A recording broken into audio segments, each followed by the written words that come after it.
Tonight, we brush the dust from a spine that has weathered over 2 centuries of human changing.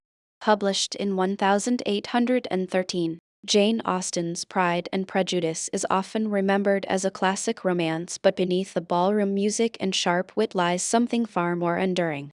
It is a brilliant, razor-sharp mirror held up to human nature, capturing the delicate dance between what we think we know about others and what we refuse to see in ourselves.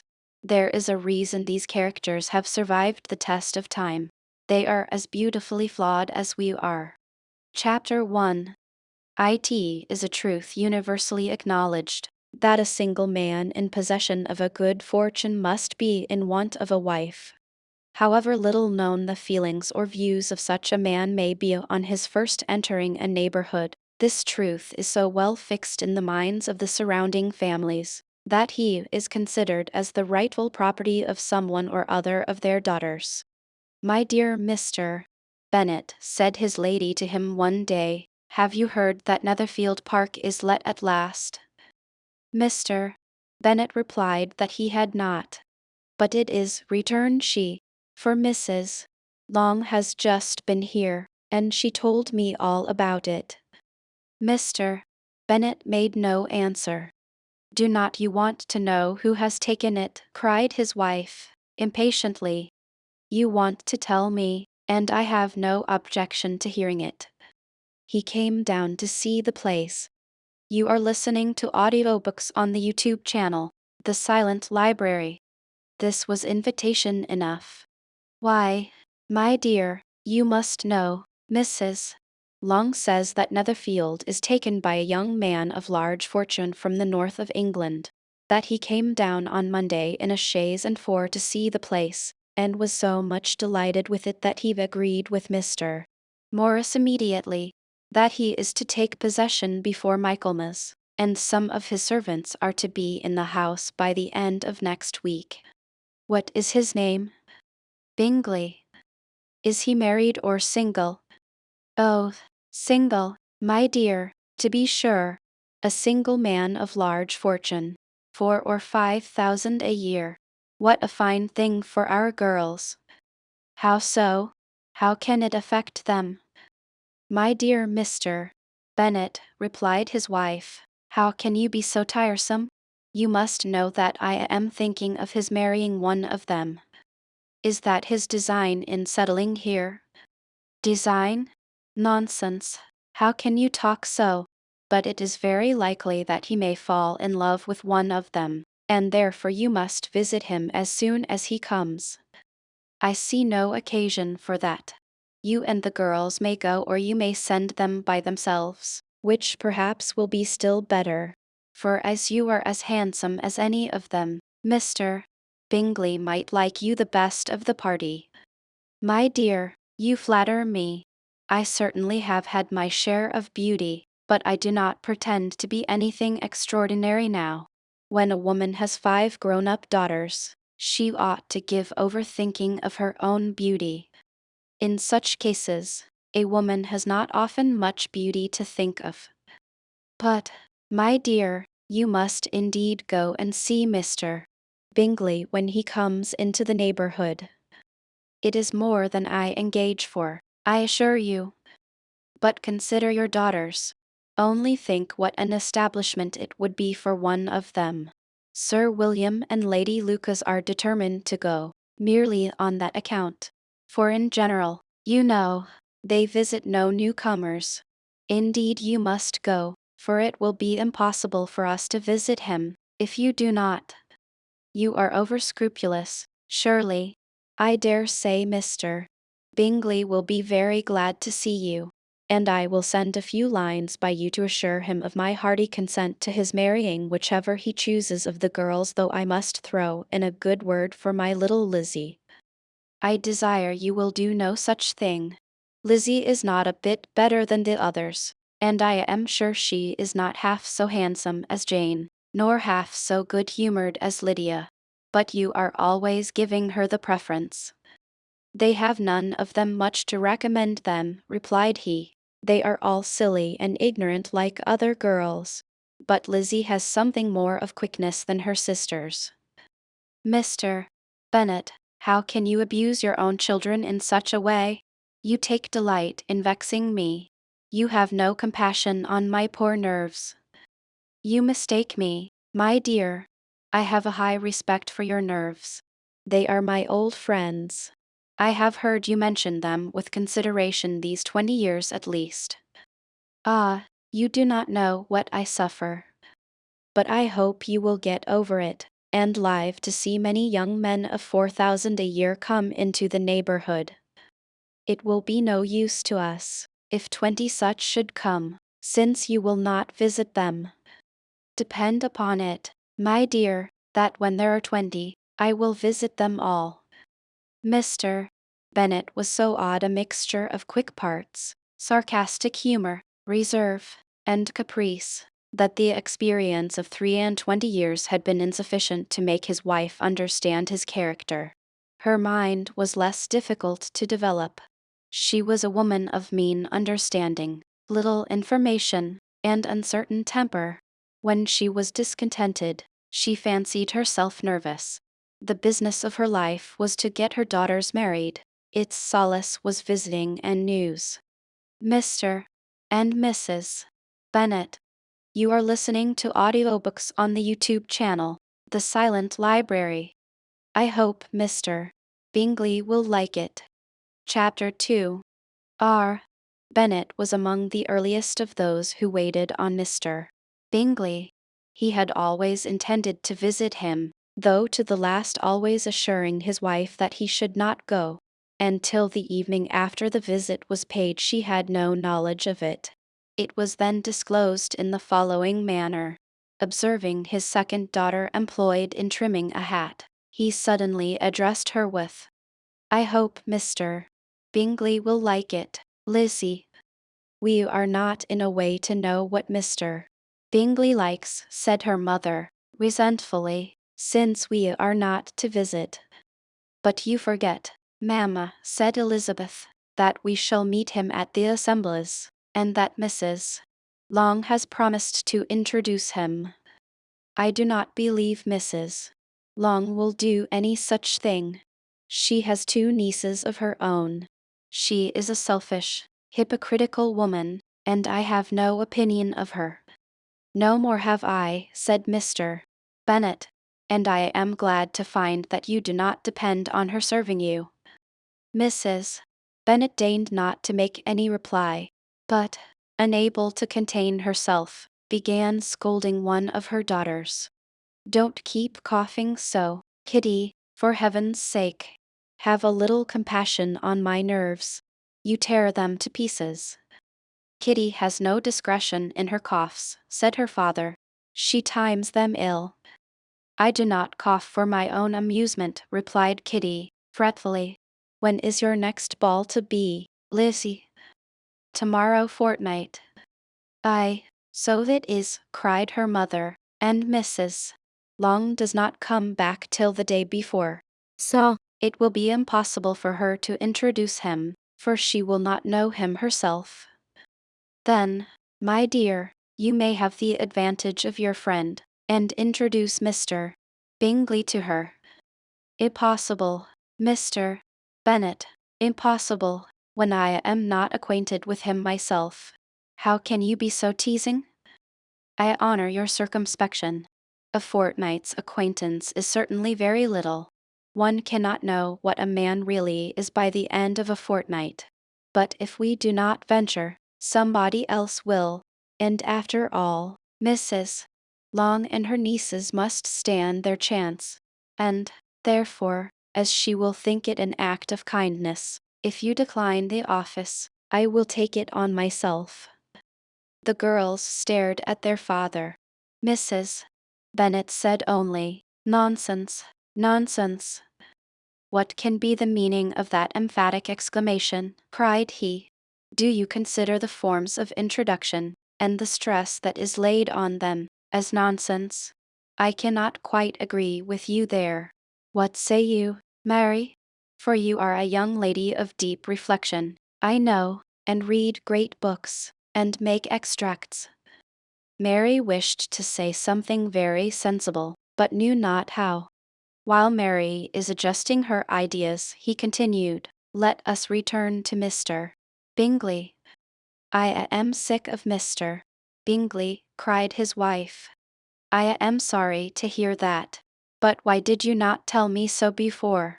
If I had known as much this morning, I certainly would not have called on him. It is very unlucky, but as I have actually paid the visit, we cannot escape the acquaintance now." The astonishment of the ladies was just what he wished that of Mrs.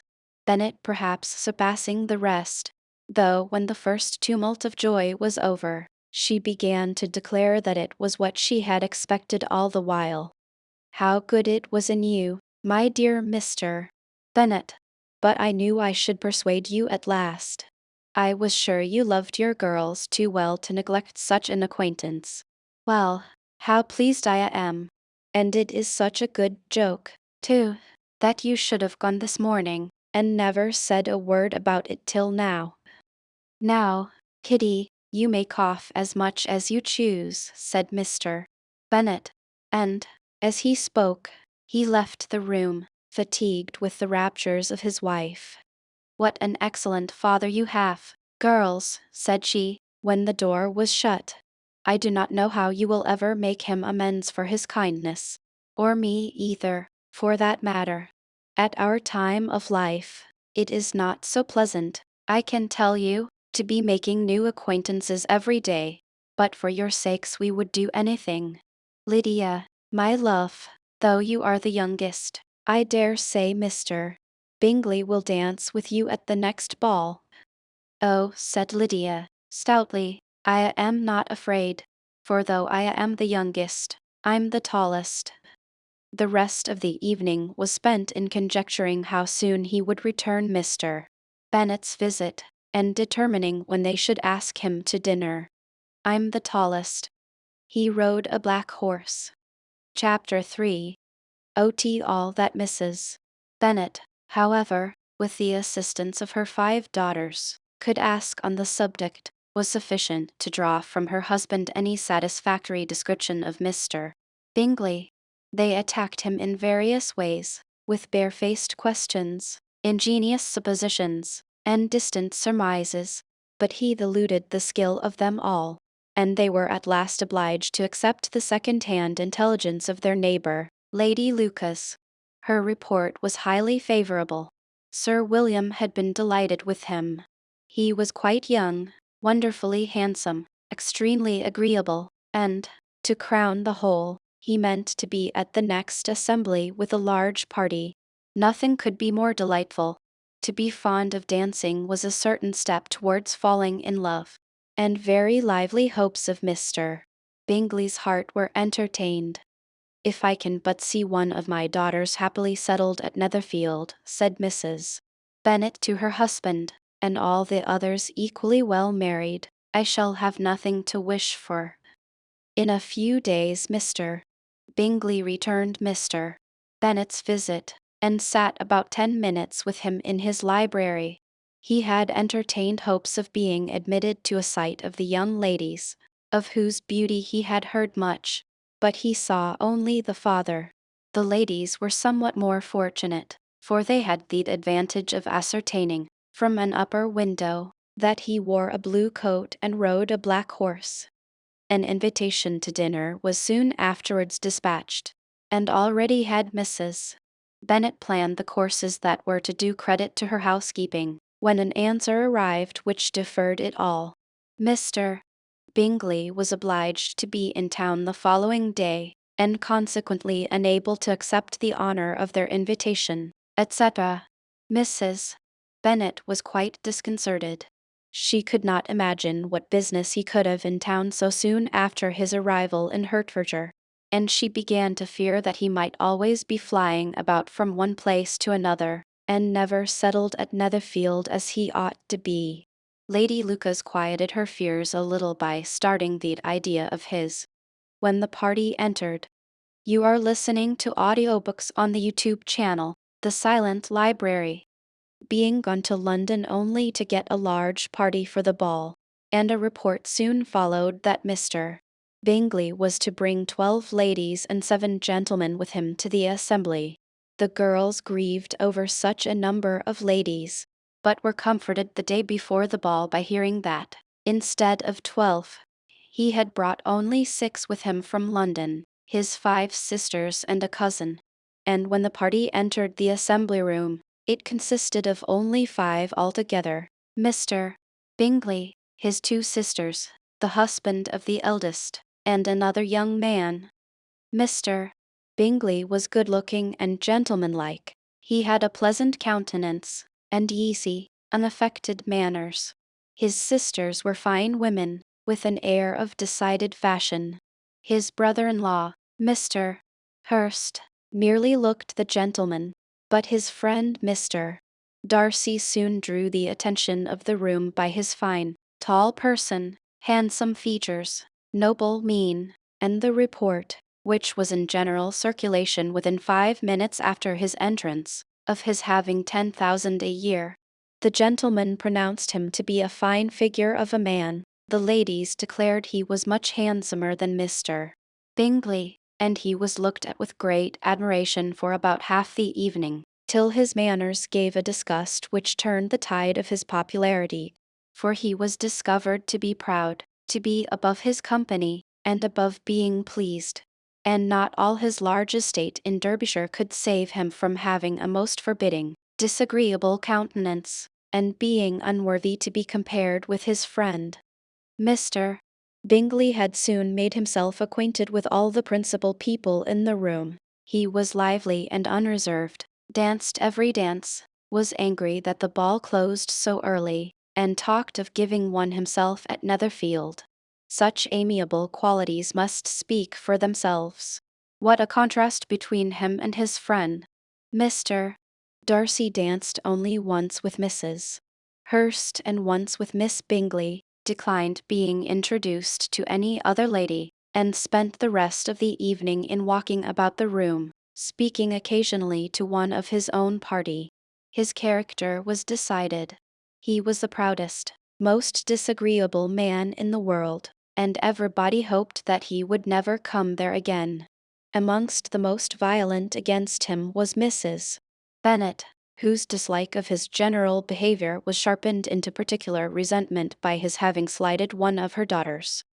Elizabeth Bennet had been obliged, by the scarcity of gentlemen, to sit down for 2 dances, and during part of that time, Mr. Darcy had been standing near enough for her to overhear a conversation between him and Mr. Bingley, who came from the dance for a few minutes to press his friend to join it. "Come, Darcy," said he, "I must have you dance. I hate to see you standing about by yourself in this stupid manner.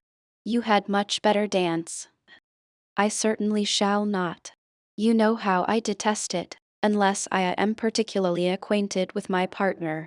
At such an assembly as this, it would be insupportable.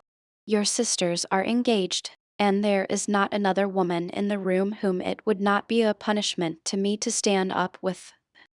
"I would not be so fastidious as you are," cried Bingley, "for a kingdom. Upon my honor, I never met with so many pleasant girls in my life as I have this evening, and there are several of them, you see, uncommonly pretty." "You are dancing with the only handsome girl in the room," said Mr. Darcy, looking at the eldest Miss Bennet. "Oh, she is the most beautiful creature I ever beheld. But there is one of her sisters sitting down just behind you, who is very pretty, and I dare say very agreeable. Do let me ask my partner to introduce you.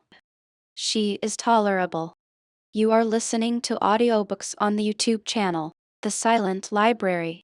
"Which do you mean?" And turning round, he looked for a moment at Elizabeth, till, catching her eye, he withdrew his own, and coldly said, "She is tolerable, but not handsome enough to tempt me, and I am in no humor at present to give consequence to young ladies who are slighted by other men.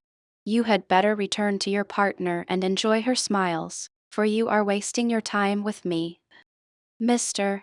Bingley followed his advice. Mr. Darcy walked off, and Elizabeth remained with no very cordial feelings towards him.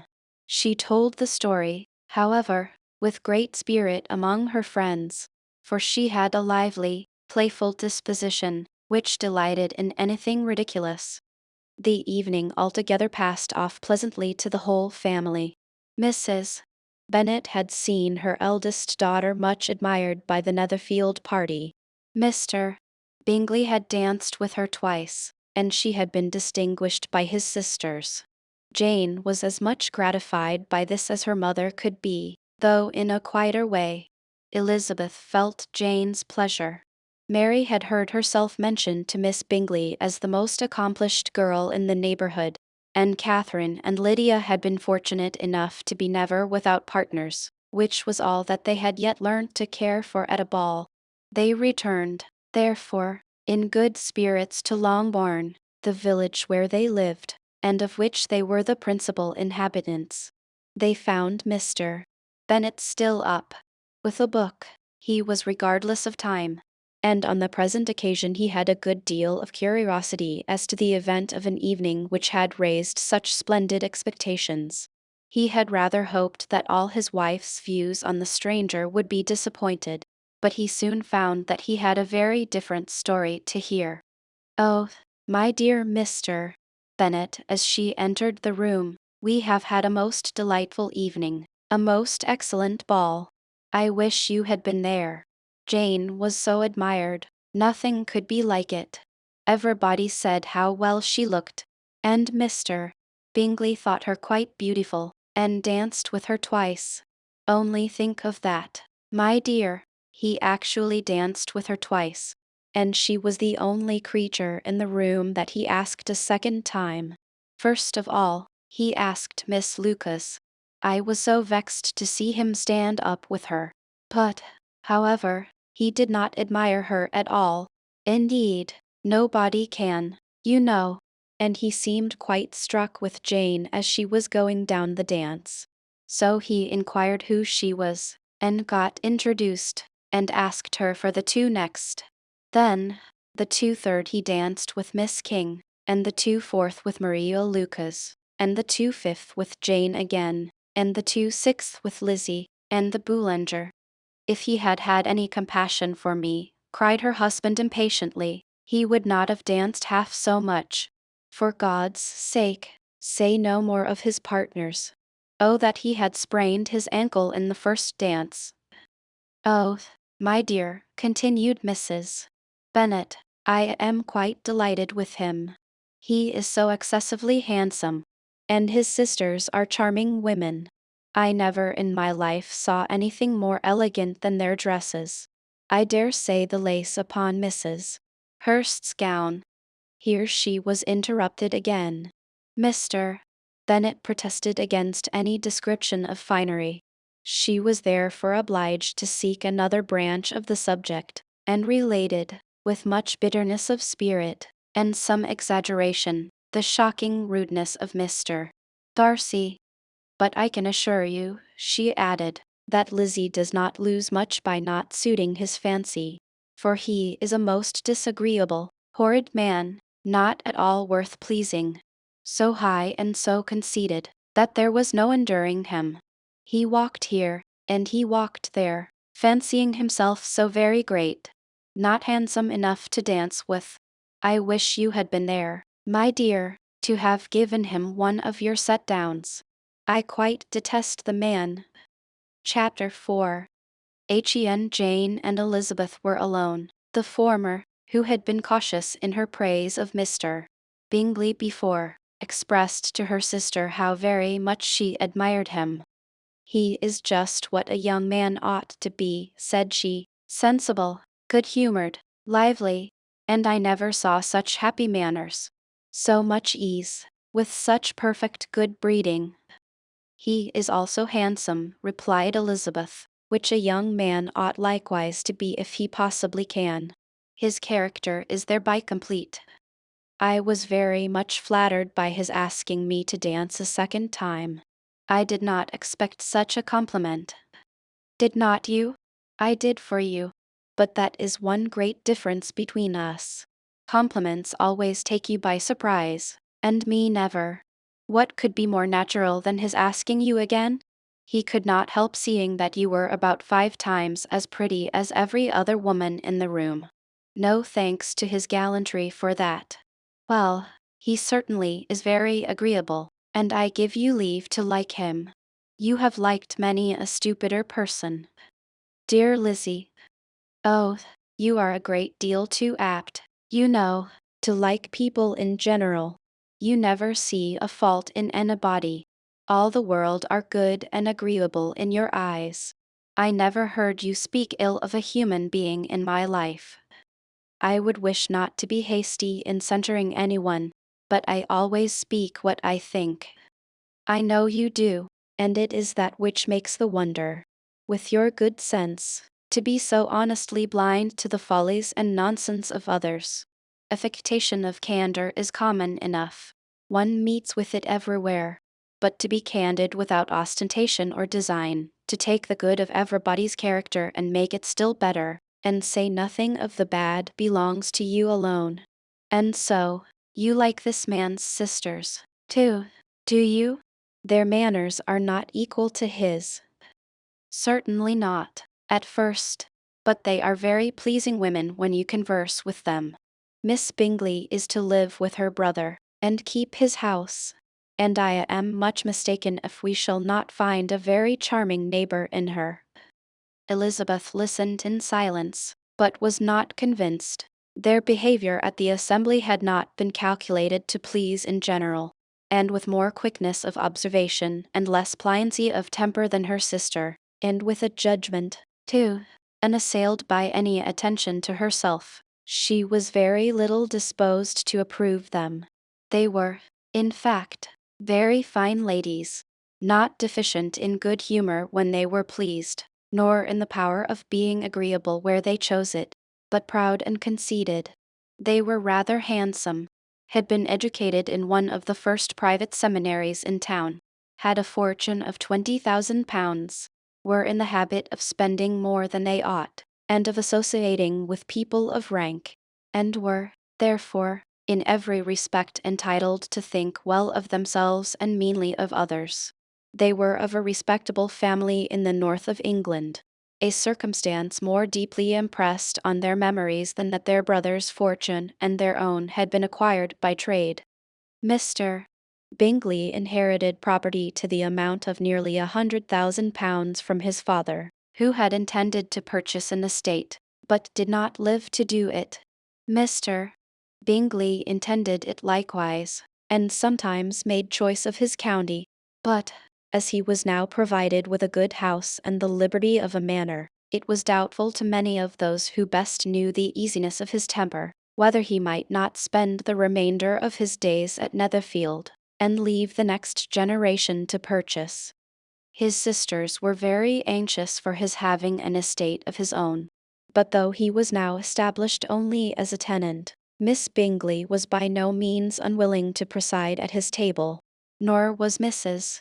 Hurst, who had married a man of more fashion than fortune, less disposed to consider his house as her home when it suited her. Mr. Bingley had not been of age 2 years when he was tempted, by an accidental recommendation, to look at Netherfield House. He did look at it, and into it, for half an hour, was pleased with the situation and the principal rooms, satisfied with what the owner said in its praise, and took it immediately. Between him and Darcy there was a very steady friendship, in spite of a great opposition of character. Bingley was endeared to Darcy by the easiness, openness, and ductility of his temper, though no disposition could offer a greater contrast to his own, and though with his own he never appeared dissatisfied. On the strength of Darcy's regard, Bingley had the firmest reliance, and of his judgment the highest opinion. In understanding, Darcy was the superior. Bingley was by no means deficient, but Darcy was clever. He was at the same time haughty, reserved, and fastidious, and his manners, though well bred, were not inviting. In that respect his friend had greatly the advantage. Bingley was sure of being liked wherever he appeared. Darcy was continually giving offence. The manner in which they spoke of the Meryton assembly was sufficiently characteristic. Bingley had never met with pleasanter people or prettier girls in his life. Everybody had been most kind and attentive to him. There had been no formality, no stiffness. He had soon felt acquainted with all the room. And as to Miss Bennet, he could not conceive an angel more beautiful. Darcy, on the contrary, had seen a collection of people in whom there was little beauty and no fashion, for none of whom he had felt the smallest interest, and from none received either attention or pleasure. Miss Bennet he acknowledged to be pretty, but she smiled too much. Mrs. Hurst and her sister allowed it to be so, but still they admired her and liked her, and pronounced her to be a sweet girl, and one whom they should not object to know more of. Miss Bennet was therefore established as a sweet girl, and their brother felt authorized by such commendation to think of her as he chose. Chapter 5. In a short walk of Longbourn lived a family with whom the Bennets were particularly intimate. Sir William Lucas had been formerly in trade in Meryton, where he had made a tolerable fortune, and risen to the honor of knighthood by an address to the king during his mayoralty. The distinction had, perhaps, been felt too strongly. It had given him a disgust to his business and to his residence in a small market town, and, quitting them both, he had removed with his family to a house about a mile from Meryton, denominated from that period Lucas Lodge, where he could think with pleasure of his own importance, and, unshackled by business, occupy himself solely in being civil to all the world. For, though elated by his rank, it did not render him supercilious. On the contrary, he was all attention to everybody, by nature inoffensive, friendly, and obliging. His presentation at St. James's had made him courteous. Lady Lucas was a very good kind of woman, not too clever to be a valuable neighbor to Mrs. Bennet. They had several children. The eldest of them, a sensible, intelligent young woman, about 27, was Elizabeth's intimate friend. That the Miss Lucases and the Miss Bennets should meet to talk over a ball was absolutely necessary, and the morning after the assembly brought the former to Longbourn to hear and to communicate. "You began the evening well, Charlotte," said Mrs. Bennet, with civil self-command, to Miss Lucas. "You were Mr. Bingley's first choice." "Yes, but he seemed to like his second better." "Oh, you mean Jane, I suppose, because he danced with her twice." "To be sure, that did seem as if he admired her indeed. I rather believe he did. I heard something about it, but I hardly know what something about Mr. Robinson." "Perhaps you mean what I overheard between him and Mr. Robinson. Did not I mention it to you? Mr. Robinson's asking him how he liked our Meryton assemblies, and whether he did not think there were a great many pretty women in the room, and which he thought the prettiest. And his answering immediately to the last question, 'Oh, the eldest Miss Bennet, beyond a doubt. There cannot be two opinions on that point.' Upon my word. Well, that was very decided. Indeed, that does seem as if, but, however, it may all come to nothing, you know. My overhearings were more to the purpose than yours, Eliza," said Charlotte. "Mr. Darcy is not so well worth listening to as his friend, is he? Poor Eliza! To be only just tolerable. I beg you will not put it into Lizzie's head to be vexed by his ill-treatment, for he is such a disagreeable man that it would be quite a misfortune to be liked by him. Mrs.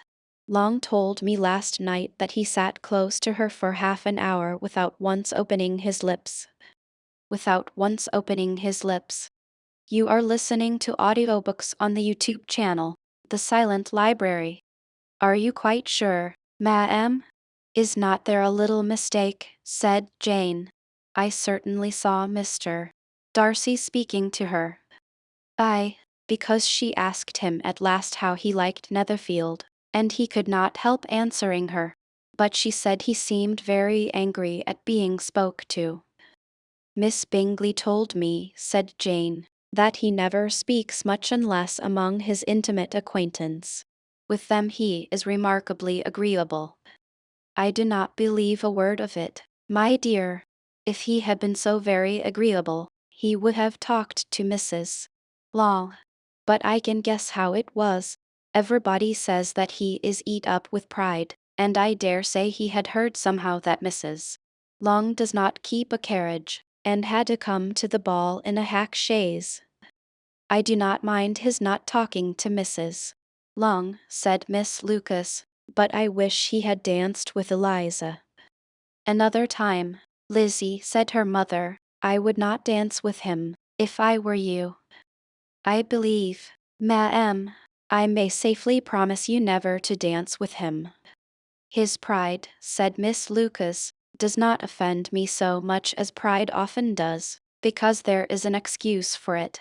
One cannot wonder that so very fine a young man, with family, fortune, everything in his favor, should think highly of himself. If I may so express it, he has a right to be proud. That is very true, replied Elizabeth, and I could easily forgive his pride, if he had not mortified mine. Pride, observed Mary, who piqued herself upon the solidity of her reflections, is a very common failing, I believe. By all that I have ever read, I am convinced that it is very common indeed, that human nature is particularly prone to it, and that there are very few of us who do not cherish a feeling of self-complacency on the score of some quality or other, real or imaginary. Vanity and pride are different things, though the words are often used synonymously. A person may be proud without being vain. Pride relates more to our opinion of ourselves, vanity to what we would have others think of us. If I were as rich as Mr. Darcy, cried a young Lucas, who came with his sisters, I should not care how proud I was. I would keep a pack of foxhounds, and drink a bottle of wine every day. Then you would drink a great deal more than you ought, said Mrs. Bennet, and if I were to see you at it, I should take away your bottle directly. The boy protested that she should not. She continued to declare that she would, and the argument ended only with a visit. Chapter 6. He ladies of Longbourn soon waited on those of Netherfield. The visit was returned in due form. Miss Bennet's pleasing manners grew on the goodwill of Mrs. Hurst and Miss Bingley, and though the mother was found to be intolerable, and the younger sisters not worth speaking to, a wish of being better acquainted with them was expressed towards the two eldest. By Jane this attention was received with the greatest pleasure, but Elizabeth still saw superciliousness in their treatment of everybody, hardly excepting even her sister, and could not like them, though their kindness to Jane, such as it was, had a value, as arising, in all probability, from the influence of their brother's admiration. It was generally evident, whenever they met, that he did admire her, and to her it was equally evident that Jane was yielding to the preference which she had begun to entertain for him from the first, and was in a way to be very much in love. But she considered with pleasure that it was not likely to be discovered by the world in general, since Jane united with great strength of feeling, a composure of temper and an uniform cheerfulness of manner, which would guard her from the suspicions of the impertinent. She mentioned this to her friend, Miss Lucas. It may, perhaps, be pleasant, replied Charlotte, to be able to impose on the public in such a case, but it is sometimes a disadvantage to be so very guarded. If a woman conceals her affection with the same skill from the object of it, she may lose the opportunity of fixing him, and it will then be but poor consolation to believe the world equally in the dark. There is so much of gratitude or vanity in almost every attachment, that it is not safe to leave any to itself. We can all begin freely, a slight preference is natural enough, but there are very few of us who have heart enough to be really in love without encouragement. In 9 cases out of 10, a woman had better show more affection than she feels. Bingley likes your sister undoubtedly, but he may never do more than like her, if she does not help him on. But she does help him on, as much as her nature will allow. If I can perceive her regard for him, he must be a simpleton indeed not to discover it too. Remember, Eliza, that he does not know Jane's disposition as you do. But if a woman is partial to a man, and does not endeavor to conceal it, he must find it out. Perhaps he must, if he sees enough of her. But though Bingley and Jane meet tolerably often, it is never for many hours together, and as they always see each other in large mixed parties, it is impossible that every moment should be employed in conversing together. Jane should therefore make the most of every half hour in which she can command his attention. When she is secure of him, there will be leisure for falling in love as much as she chooses. Your plan is a good one, replied Elizabeth, where nothing is in question but the desire of being well married. And if I were determined to get a rich husband, or any husband, I dare say I should adopt it. But these are not Jane's feelings. She is not acting by design. As yet she cannot even be certain of the degree of her own regard, nor of its reasonableness. She has known him only a fortnight. She danced 4 dances with him at Meryton. She saw him one morning at his own house, and has since dined in company with him 4 times. This is not quite enough to make her understand his character. Not as you represent it. Had she merely dined with him, she might only have discovered whether he had a good appetite. But you must remember that 4 evenings have been also spent together, and 4 evenings may do a great deal. Yes, these 4 evenings have enabled them to ascertain that they both like Vington better than commerce, but with respect to any other leading characteristic, I do not imagine that much has been unfolded. Well, said Charlotte, I wish Jane success with all my heart.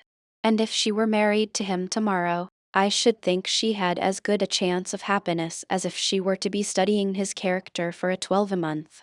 Happiness in marriage is entirely a matter of chance.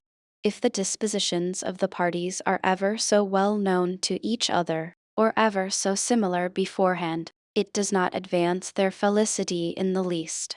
They always continue to grow sufficiently unlike afterwards to have their share of vexation.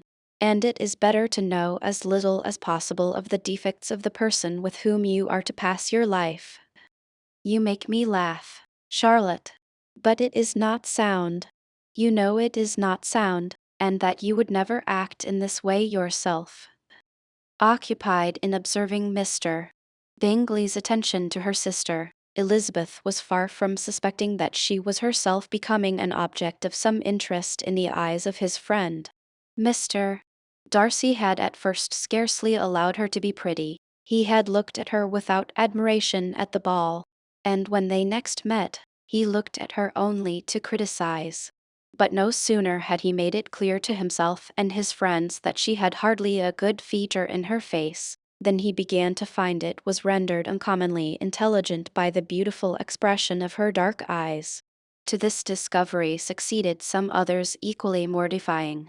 Though he had detected with a critical eye more than one failure of perfect symmetry in her form, he was forced to acknowledge her figure to be light and pleasing. And in spite of his asserting that her manners were not those of the fashionable world, he was caught by their easy playfulness.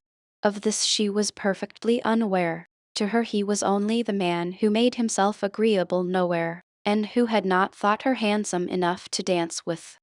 He began to wish to know more of her, and, as a step towards conversing with her himself, attended to her conversation with others. His doing so drew her notice. It was at Sir William Lucas's, where a large party were assembled. What does Mr. Darcy mean, said she to Charlotte, by listening to my conversation with Colonel Forster? That is a question which Mr. Darcy only can answer. But if he does it any more, I shall certainly let him know that I see what he is about. He has a very satirical eye, and if I do not begin by being impertinent myself, I shall soon grow afraid of him. The entreaties of several you are listening to audiobooks on the YouTube channel, The Silent Library. On his approaching them soon afterwards, though without seeming to have any intention of speaking, Miss Lucas defied her friend to mention such a subject to him, which immediately provoking Elizabeth to do it, she turned to him and said, "Did not you think, Mr. Darcy, that I expressed myself uncommonly well just now, when I was teasing Colonel Forster to give us a ball at Meryton?" With great energy, but it is a subject which always makes a lady energetic. "You are severe on us." "It will be her turn soon to be teased," said Miss Lucas. "I am going to open the instrument, Eliza, and you know what follows. You are a very strange creature by way of a friend, always wanting me to play and sing before anybody and everybody. If my vanity had taken a musical turn, you would have been invaluable, but as it is, I would really rather not sit down before those who must be in the habit of hearing the very best performers." On Miss Lucas's persevering, however, she added, "Very well. If it must be so, it must," and gravely glancing at Mr. Darcy, "there is a very fine old saying, which everybody here is of course familiar with: keep your breath to cool your porridge, and I shall keep mine to swell my song." Her performance was pleasing, though by no means capital. After a song or two, and before she could reply to the entreaties of several that she would sing again, she was eagerly succeeded at the instrument by her sister Mary, who having, in consequence of being the only plain one in the family, worked hard for knowledge and accomplishments, was always impatient for display. Mary had neither genius nor taste, and though vanity had given her application, it had given her likewise a pedantic air and conceited manner, which would have injured a higher degree of excellence than she had reached. Elizabeth, easy and unaffected, had been listened to with much more pleasure, though not playing half so well, and Mary, at the end of a long concerto, was glad to purchase praise and gratitude by Scotch and Irish airs, at the request of her younger sisters, who with some of the Lucases, and 2 or 3 officers, joined eagerly in dancing at one end of the room. Mr. Darcy stood near them in silent indignation at such a mode of passing the evening, to the exclusion of all conversation, and was too much engrossed by his own thoughts to perceive that Sir William Lucas was his neighbor, till Sir William thus began: "What a charming amusement for young people this is, Mr. Darcy! There is nothing like dancing, after all. I consider it as one of the first refinements of polished societies." "Certainly, sir, and it has the advantage also of being in vogue amongst the less polished societies of the world. Every savage can dance." Sir William only smiled. "Your friend performs delightfully," he continued, after a pause, on seeing Bingley join the group, "and I doubt not that you are an adept in the science yourself, Mr. Darcy. You saw me dance at Meryton, I believe, sir?" "Yes, indeed, and received no inconsiderable pleasure from the sight." "Do you often dance at St. James's?" "Never, sir." "Do you not think it would be a proper compliment to the place?" "It is a compliment which I never pay to any place if I can avoid it." "You have a house in town, I conclude?" Mr. Darcy bowed.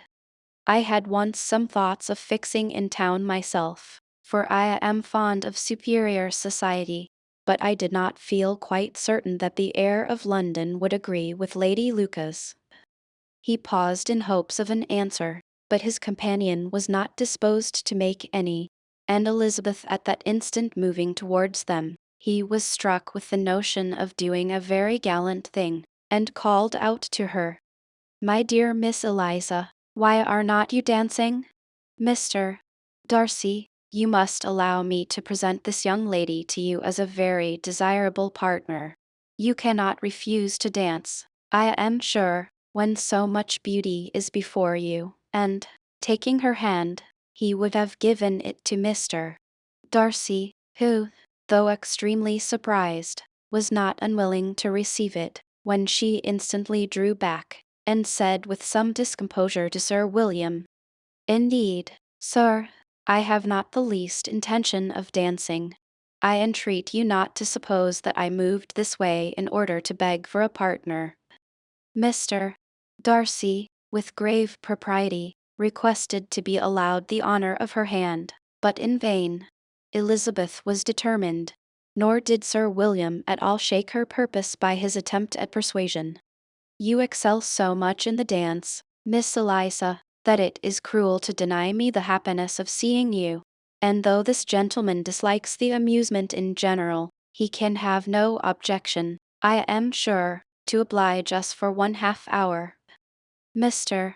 Darcy is all politeness," said Elizabeth, smiling. "He is, indeed, but considering the inducement, my dear Miss Eliza, we cannot wonder at his complaisance, for who would object to such a partner?" Elizabeth looked archly, and turned away. Her resistance had not injured her with the gentleman, and he was thinking of her with some complacency, when thus accosted by Miss Bingley. "I can guess the subject of your reverie." "I should imagine not. You are considering how insupportable it would be to pass many evenings in this manner, in such society, and, indeed, I am quite of your opinion. I was never more annoyed. The insipidity, and yet the noise, the nothingness, and yet the self-importance, of all these people. What would I give to hear your strictures on them?" "Your conjecture is totally wrong, I assure you. My mind was more agreeably engaged. I have been meditating on the very great pleasure which a pair of fine eyes in the face of a pretty woman can bestow." Miss Bingley immediately fixed her eyes on his face, and desired he would tell her what lady had the credit of inspiring such reflections. Mr. Darcy replied, with great intrepidity, "Miss Elizabeth Bennet." "Miss Elizabeth Bennet," repeated Miss Bingley. "I am all astonishment. How long has she been such a favorite? And pray when am I to wish you joy?" "That is exactly the question which I expected you to ask. A lady's imagination is very rapid. It jumps from admiration to love, from love to matrimony, in a moment. I knew you would be wishing me joy.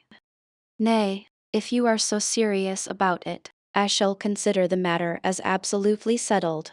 You will have a charming mother-in-law, indeed, and of course she will be always at Pemberley with you."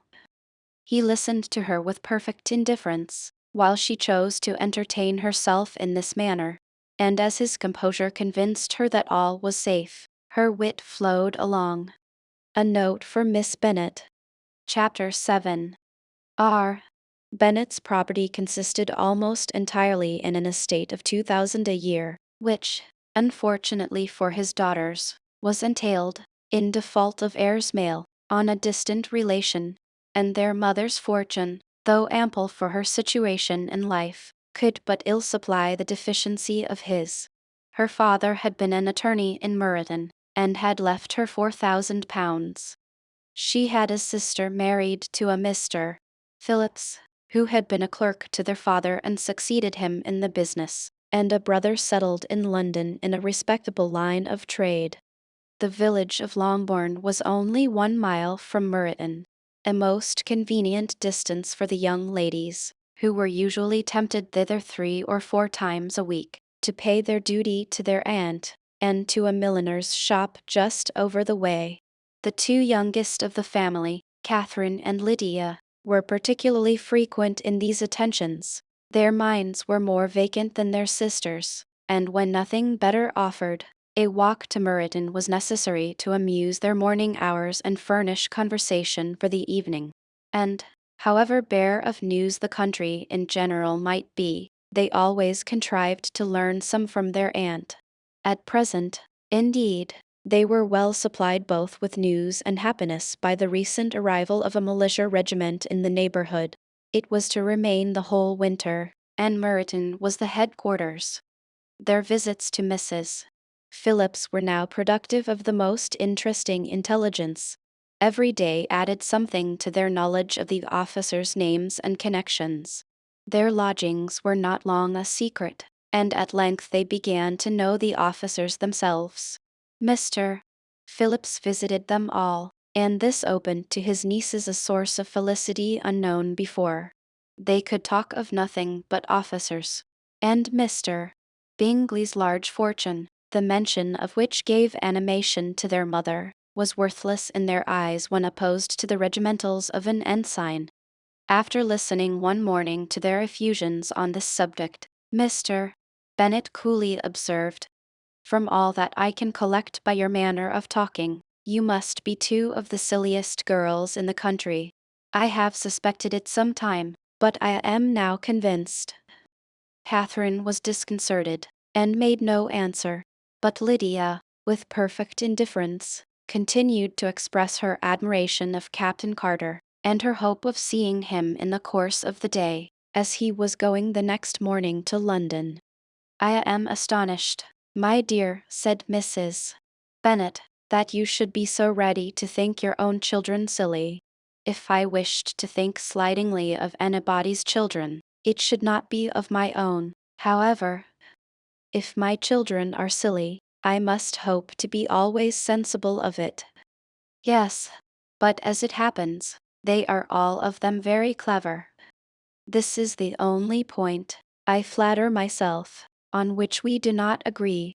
I had hoped that our sentiments coincided in every particular, but I must so far differ from you as to think our two youngest daughters uncommonly foolish. My dear Mr. Bennet, you must not expect such girls to have the sense of their father and mother. When they get to our age, I dare say they will not think about officers any more than we do. I remember the time when I liked a red coat myself very well, and, indeed, so I do still at my heart. And if a smart young colonel, with 5 or 6 thousand a year, should want one of my girls, I shall not say nay to him. And I thought Colonel Forster looked very becoming the other night at Sir William's in his regimentals." "Mamma," cried Lydia, "my aunt says that Colonel Forster and Captain Carter do not go so often to Miss Watson's as they did when they first came. She sees them now very often standing in Clark's library." Mrs. Bennet was prevented replying by the entrance of the footman with a note for Miss Bennet. It came from Netherfield, and the servant waited for an answer. Mrs. Bennet's eyes sparkled with pleasure, and she was eagerly calling out, while her daughter read, "Well, Jane, who is it from? What is it about? What does he say? Well, Jane, make haste and tell us. Make haste, my love." "It is from Miss Bingley," said Jane, and then read it aloud. "My dear friend, if you are not so compassionate as to dine today with Louisa and me, we shall be in danger of hating each other for the rest of our lives, for a whole day's tete-a-tete between two women can never end without a quarrel. Come as soon as you can on the receipt of this. My brother and the gentlemen are to dine with the officers. Yours ever, Caroline Bingley." "With the officers," cried Lydia. "I wonder my aunt did not tell us of that." "Dining out," said Mrs. Bennet. "That is very unlucky." "Can I have the carriage?" said Jane. "No, my dear, you had better go on horseback, because it seems likely to rain, and then you must stay all night."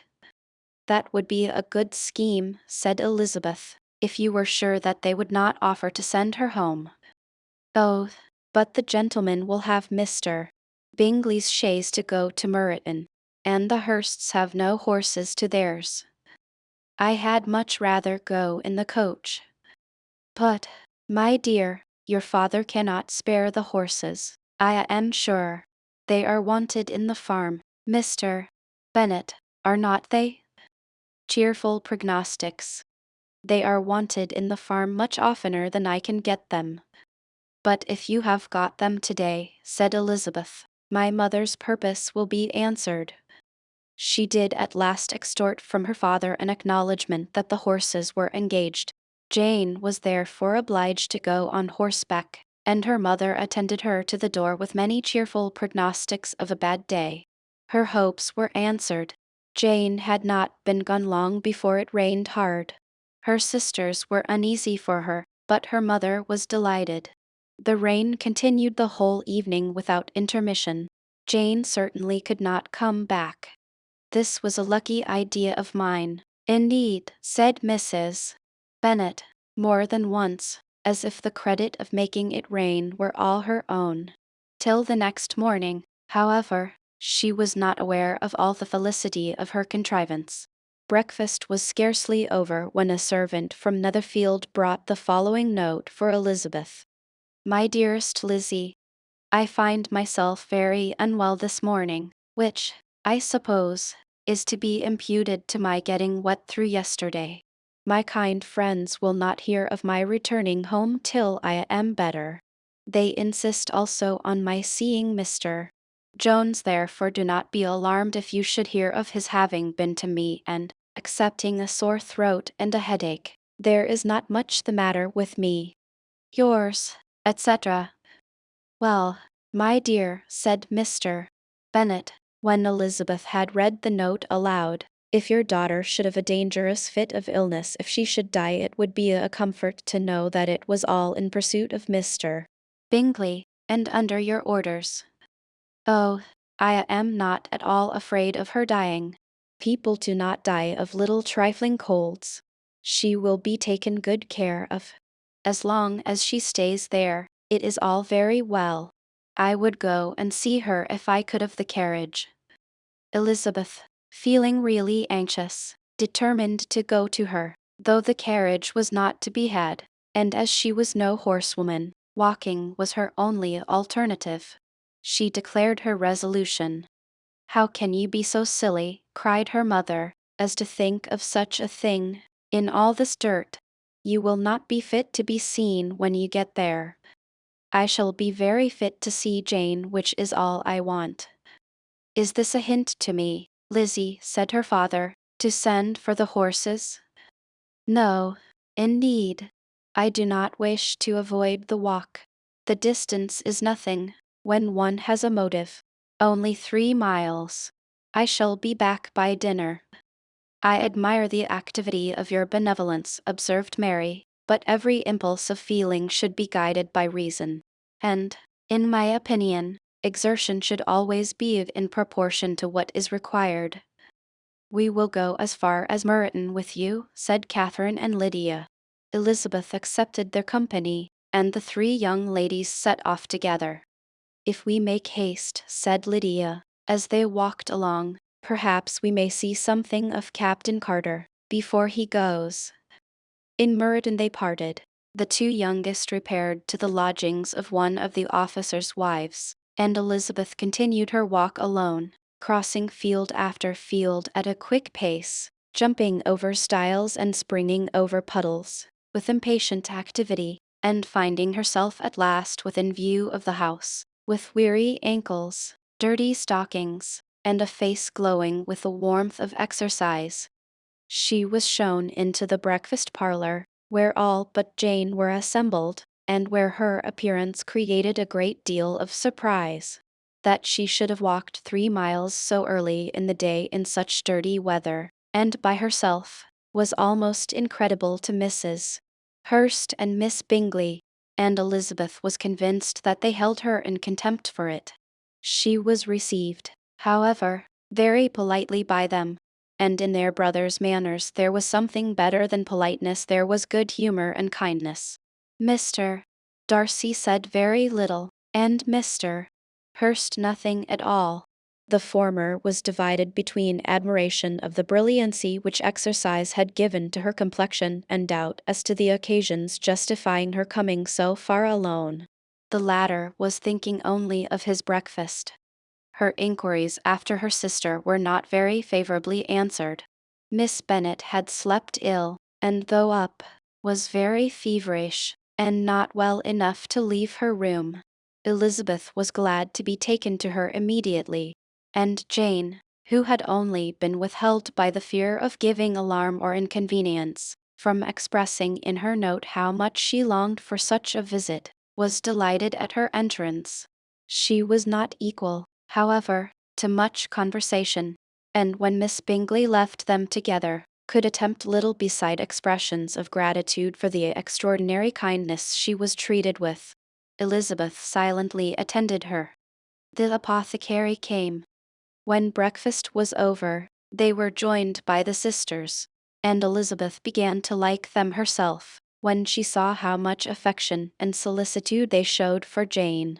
The apothecary came, and having examined his patient, said, as might be supposed, that she had caught a violent cold, and that they must endeavor to get the better of it, advised her to return to bed, and promised her some draughts. The advice was followed readily, for the feverish symptoms increased, and her head ached acutely. Elizabeth did not quit her room for a moment, nor were the other ladies often absent. The gentlemen being out, they had in fact nothing to do elsewhere. When the clock struck 3, Elizabeth felt that she must go, and very unwillingly said so. Miss Bingley offered her the carriage, and she only wanted a little pressing to accept it, when Jane testified such concern at parting with her that Miss Bingley was obliged to convert the offer of the chaise into an invitation to remain at Netherfield for the present. Elizabeth most thankfully consented, and a servant was dispatched to Longbourn, to acquaint the family with her stay, and bring back a supply of clothes. Covering a screen. Chapter 8. T 5 o'clock the two ladies retired to dress, and at 6:30 Elizabeth was summoned to dinner. To the civil inquiries which then poured in, and amongst which she had the pleasure of distinguishing the much superior solicitude of Mr. Bingley, she could not make a very favourable answer. Jane was by no means better.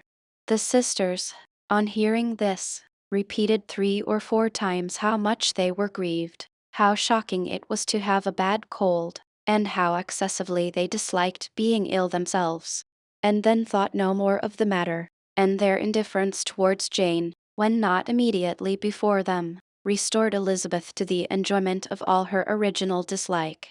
Their brother, indeed, was the only one of the party whom she could regard with any complacency. His anxiety for Jane was evident, and his attentions to herself most pleasing, and they prevented her feeling herself so much an intruder, as she believed she was considered by the others. She had very little notice from any but him. Miss Bingley was engrossed by Mr. Darcy, her sister scarcely less so, and as for Mr.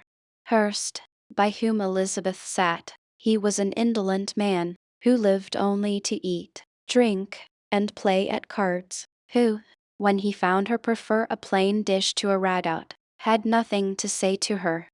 When dinner was over, she returned directly to Jane, and Miss Bingley began abusing her as soon as she was out of the room. Her manners were pronounced to be very bad indeed, a mixture of pride and impertinence. She had no conversation, no style, no taste, no beauty. Mrs. Hurst thought the same, and added, "She has nothing, in short, to recommend her, but being an excellent walker. I shall never forget her appearance this morning. She really looked almost wild." She did indeed, Louisa. I could hardly keep my countenance. Very nonsensical to come at all. Why must she be scampering about the country, because her sister had a cold? Her hair so untidy, so blowsy. Yes, and her petticoat.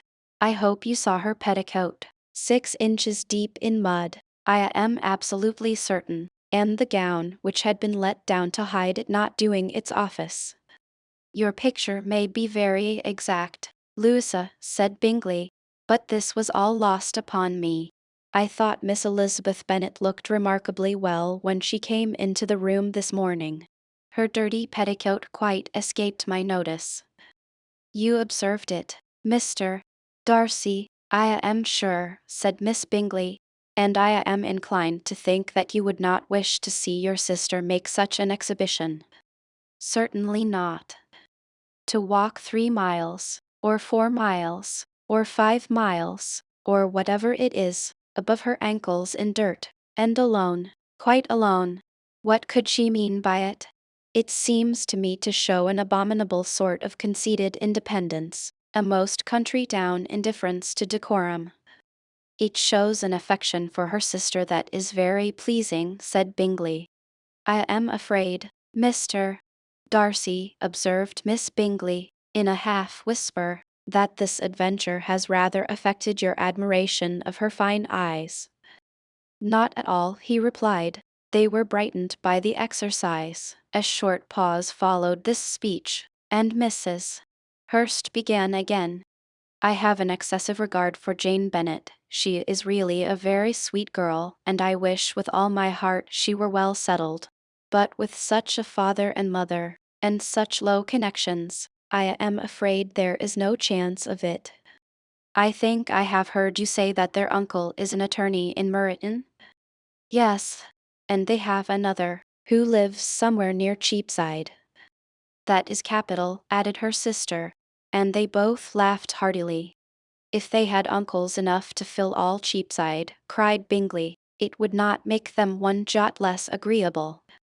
But it must very materially lessen their chance of marrying men of any consideration in the world, replied Darcy.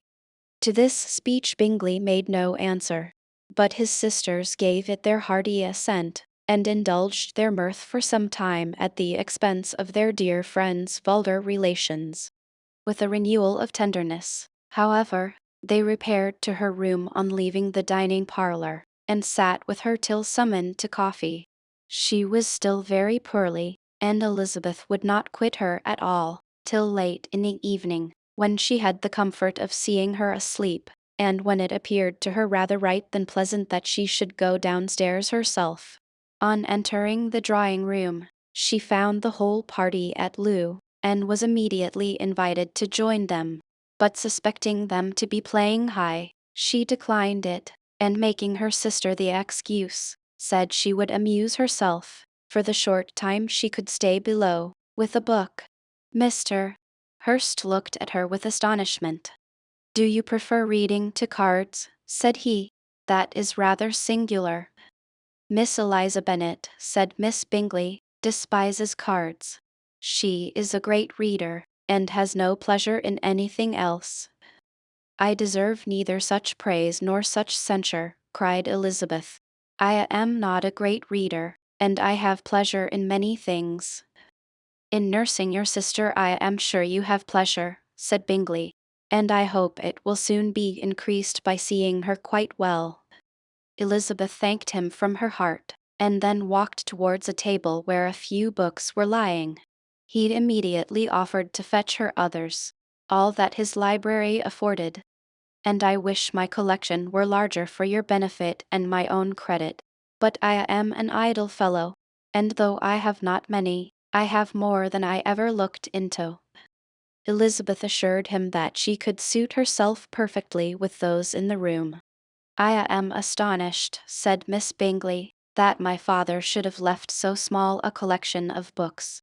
What a delightful library you have at Pemberley, Mr. Darcy. It ought to be good, he replied. It has been the work of many generations. And then you have added so much to it yourself, you are always buying books. I cannot comprehend the neglect of a family library in such days as these. Neglect.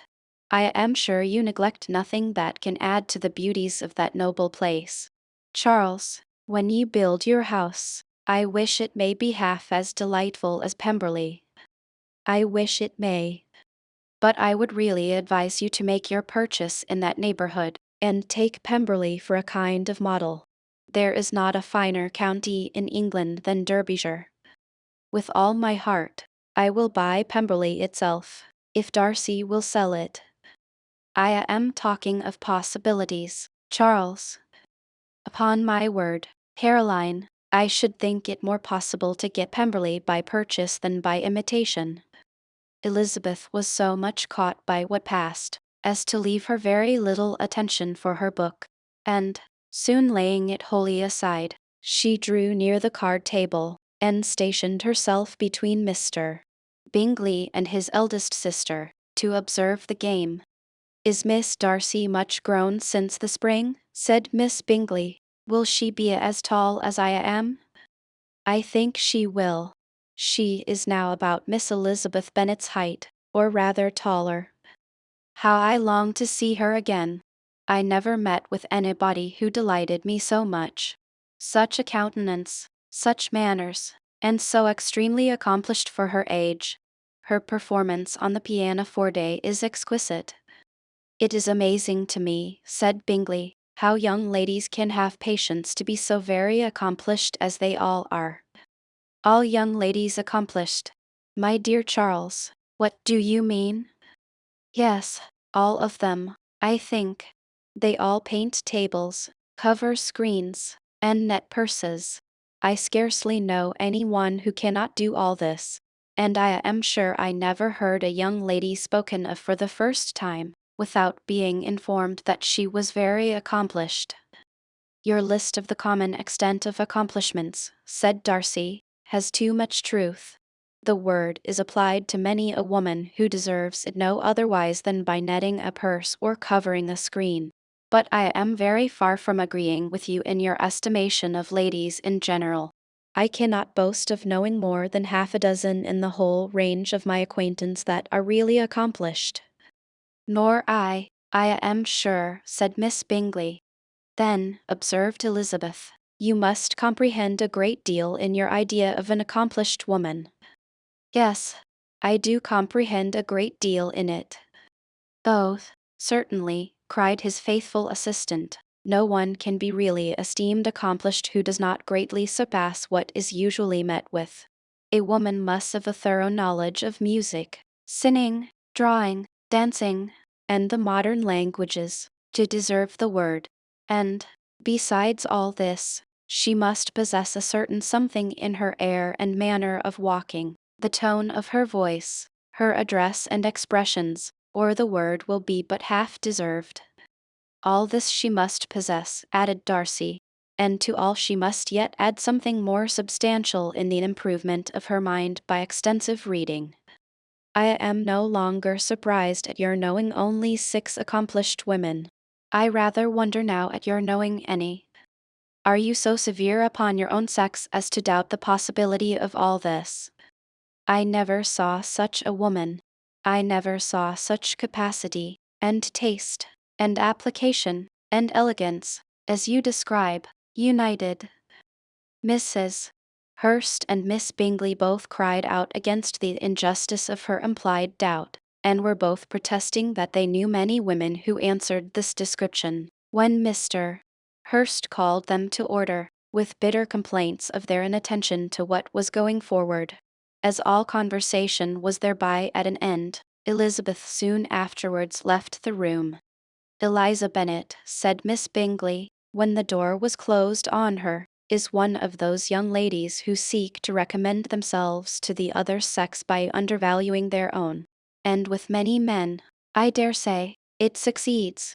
But, in my opinion, it is a paltry device, a very mean art." "Undoubtedly," replied Darcy, to whom this remark was chiefly addressed. "There is meanness in all the arts which ladies sometimes condescend to employ for captivation. Whatever bears affinity to cunning is despicable." Miss Bingley was not so entirely satisfied with this reply as to continue the subject. Elizabeth joined them again only to say that her sister was worse, and that she could not leave her. Bingley urged Mr. Jones's being sent for immediately, while his sisters, convinced that no country advice could be of any service, recommended an express to town for one of the most eminent physicians. This she would not hear of, but she was not so unwilling to comply with their brother's proposal, and it was settled that Mr. Jones should be sent for early in the morning, if Miss Bennet were not decidedly better. Bingley was quite uncomfortable. His sisters declared that they were miserable. They solaced their wretchedness, however, by duets after supper, while he could find no better relief to his feelings than by giving his housekeeper directions that every possible attention might be paid to the sick lady and her sister, Mrs. Bennet, and her two youngest girls. Chapter 9. Elizabeth passed the chief of the night in her sister's room, and in the morning had the pleasure of being able to send a tolerable answer to the inquiries which she very early received from Mr. Bingley by a housemaid, and some time afterwards from the two elegant ladies who waited on his sisters. In spite of this amendment, however, she requested to have a note sent to Longbourn, desiring her mother to visit Jane, and form her own judgment of her situation. The note was immediately dispatched, and its contents as quickly complied with. Mrs. Bennet, accompanied by her two youngest girls, reached Netherfield soon after the family breakfast. Had she found Jane in any apparent danger, Mrs. Bennet would have been very miserable, but being satisfied on seeing her that her illness was not alarming, she had no wish of her recovering immediately, as her restoration to health would probably remove her from Netherfield. She would not listen, therefore, to her daughter's proposal of being carried home. Neither did the apothecary, who arrived about the same time, think it at all advisable. After sitting a little while with Jane, on Miss Bingley's appearance and invitation, the mother and three daughters all attended her into the breakfast parlour. Bingley met them with hopes that Mrs. Bennet had not found Miss Bennet worse than she expected. "Indeed I have, sir," was her answer. "She is a great deal too ill to be moved. Mr. Jones says we must not think of moving her. We must trespass a little longer on your kindness." "Removed," cried Bingley. "It must not be thought of. My sister, I am sure, will not hear of her removal." "You may depend upon it, madam," said Miss Bingley, with cold civility, "that Miss Bennet shall receive every possible attention while she remains with us." Mrs. Bennet was profuse in her acknowledgments. "I am sure," she added, "if it was not for such good friends, I do not know what would become of her, for she is very ill indeed, and suffers a vast deal, though with the greatest patience in the world, which is always the way with her, for she has, without exception, the sweetest temper I ever met with.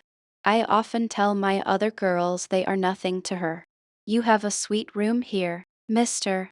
Bingley, and a charming prospect over that gravel walk. I do not know a place in the country that is equal to Netherfield. You will not think of quitting it in a hurry, I hope, though you have but a short lease." "Whatever I do is done in a hurry," replied he, "and therefore if I should resolve to quit Netherfield, I should probably be off in 5 minutes. At present, however, I consider myself as quite fixed here." "That is exactly what I should have supposed of you," said Elizabeth. "You begin to comprehend me, do you?" cried he, turning towards her. "Oh yes, I understand you perfectly. I wish I might take this for a compliment, but to be so easily seen through, I am afraid, is pitiful. That is as it happens. It does not necessarily follow that a deep, intricate character is more or less estimable than such a one as yours." "Lizzie," cried her mother, "remember where you are, and do not run on in the wild manner that you are suffered to do at home." "I did not know before," continued Bingley, immediately, "that you were a studier of character. It must be an amusing study." "Yes, but intricate characters are the most amusing. They have at least that advantage." "The country," said Darcy, "can in general supply but few subjects for such a study. In a country neighborhood you move in a very confined and unvarying society. But people themselves alter so much, that there is something new to be observed in them forever." "Yes, indeed," cried Mrs. Bennet. offended by his manner of mentioning a country neighborhood. I assure you there is quite as much of that going on in the country as in town. Everybody was surprised, and Darcy, after looking at her for a moment, turned silently away. Mrs. Bennet, who fancied she had gained a complete victory over him, continued her triumph. I cannot see that London has any great advantage over the country, for my part, except the shops and public places. The country is a vast deal pleasanter, is not it, Mr. Bingley? When I am in the country, he replied, I never wish to leave it, and when I am in town, it is pretty much the same. They have each their advantages, and I can be equally happy in either. Aye, that is because you have the right disposition. But that gentleman, looking at Darcy, seemed to think the country was nothing at all. Indeed, Mamma, you are mistaken, said Elizabeth, blushing for her mother. You quite mistook Mr. Darcy. He only meant that there was not such a variety of people to be met with in the country as in town, which you must acknowledge to be true. Certainly, my dear, nobody said there were. But as to not meeting with many people in this neighborhood, I believe there are few neighborhoods larger. I know we dine with 24 families. Nothing but concern for Elizabeth could enable Bingley to keep his countenance. His sister was less delicate, and directed her eye towards Mr. Darcy with a very expressive smile. Elizabeth, for the sake of saying something that might turn her mother's thoughts, now asked her if Charlotte Lucas had been at Longbourn since her coming away. Yes, she called yesterday with her father. What an agreeable man Sir William is, Mr. Bingley, is not he? So much the man of fashion. So genteel and so easy. He has always something to say to everybody. That is my idea of good breeding. And those persons who fancy themselves very important and never open their mouths quite mistake the matter. Did Charlotte dine with you? No, she would go home. I fancy she was wanted about the mince pies. For my part, Mr. Bingley, I always keep servants that can do their own work. My daughters are brought up differently, but everybody is to judge for themselves, and the Lucases are a very good sort of girls, I assure you. It is a pity they are not handsome. Not that I think Charlotte so very plain, but then she is our particular friend. She seems a very pleasant young woman, said Bingley. Oh dear, yes, but you must own she is very plain. Lady Lucas herself has often said so, and envied me Jane's beauty. I do not like to boast of my own child, but to be sure, Jane one does not often see anybody better looking. It is what everybody says. I do not trust my own partiality. When she was only 15 there was a gentleman at my brother Gardiner's in town so much in love with her, that my sister-in-law was sure he would make her an offer before we came away. But, however, he did not. Perhaps he thought her too young. However, he wrote some verses on her, and very pretty they were. And so ended his affection, said Elizabeth, impatiently. There has been many a one, I fancy, overcome in the same way. I wonder who first discovered the efficacy of poetry in driving away love. I have been used to consider poetry as the food of love, said Darcy. Of a fine, stout, healthy love it may. Everything nourishes what is strong already. But if it be only a slight, thin sort of inclination, I am convinced that one good sonnet will starve it entirely away. Darcy only smiled, and the general pause which ensued made Elizabeth tremble lest her mother should be exposing herself again. She longed to speak, but could think of nothing to say, and after a short silence Mrs. Bennet began repeating her thanks to Mr. Bingley for his kindness to Jane, with an apology for troubling him also with Lizzie. Mr. Bingley was unaffectedly civil in his answer, and forced his younger sister to be civil also, and say what the occasion required. She performed her part, indeed, without much graciousness, but Mrs. Bennet was satisfied, and soon afterwards ordered her carriage. Upon the signal, the youngest of her daughters put herself forward. The two girls had been whispering to each other during the whole visit, and the result of it was that the youngest should tax Mr. Bingley with having promised on his first coming into the country to give a ball at Netherfield. Lydia was a stout, well-grown girl of 15, with a fine complexion and good-humored countenance, a favorite with her mother, whose affection had brought her into public at an early age.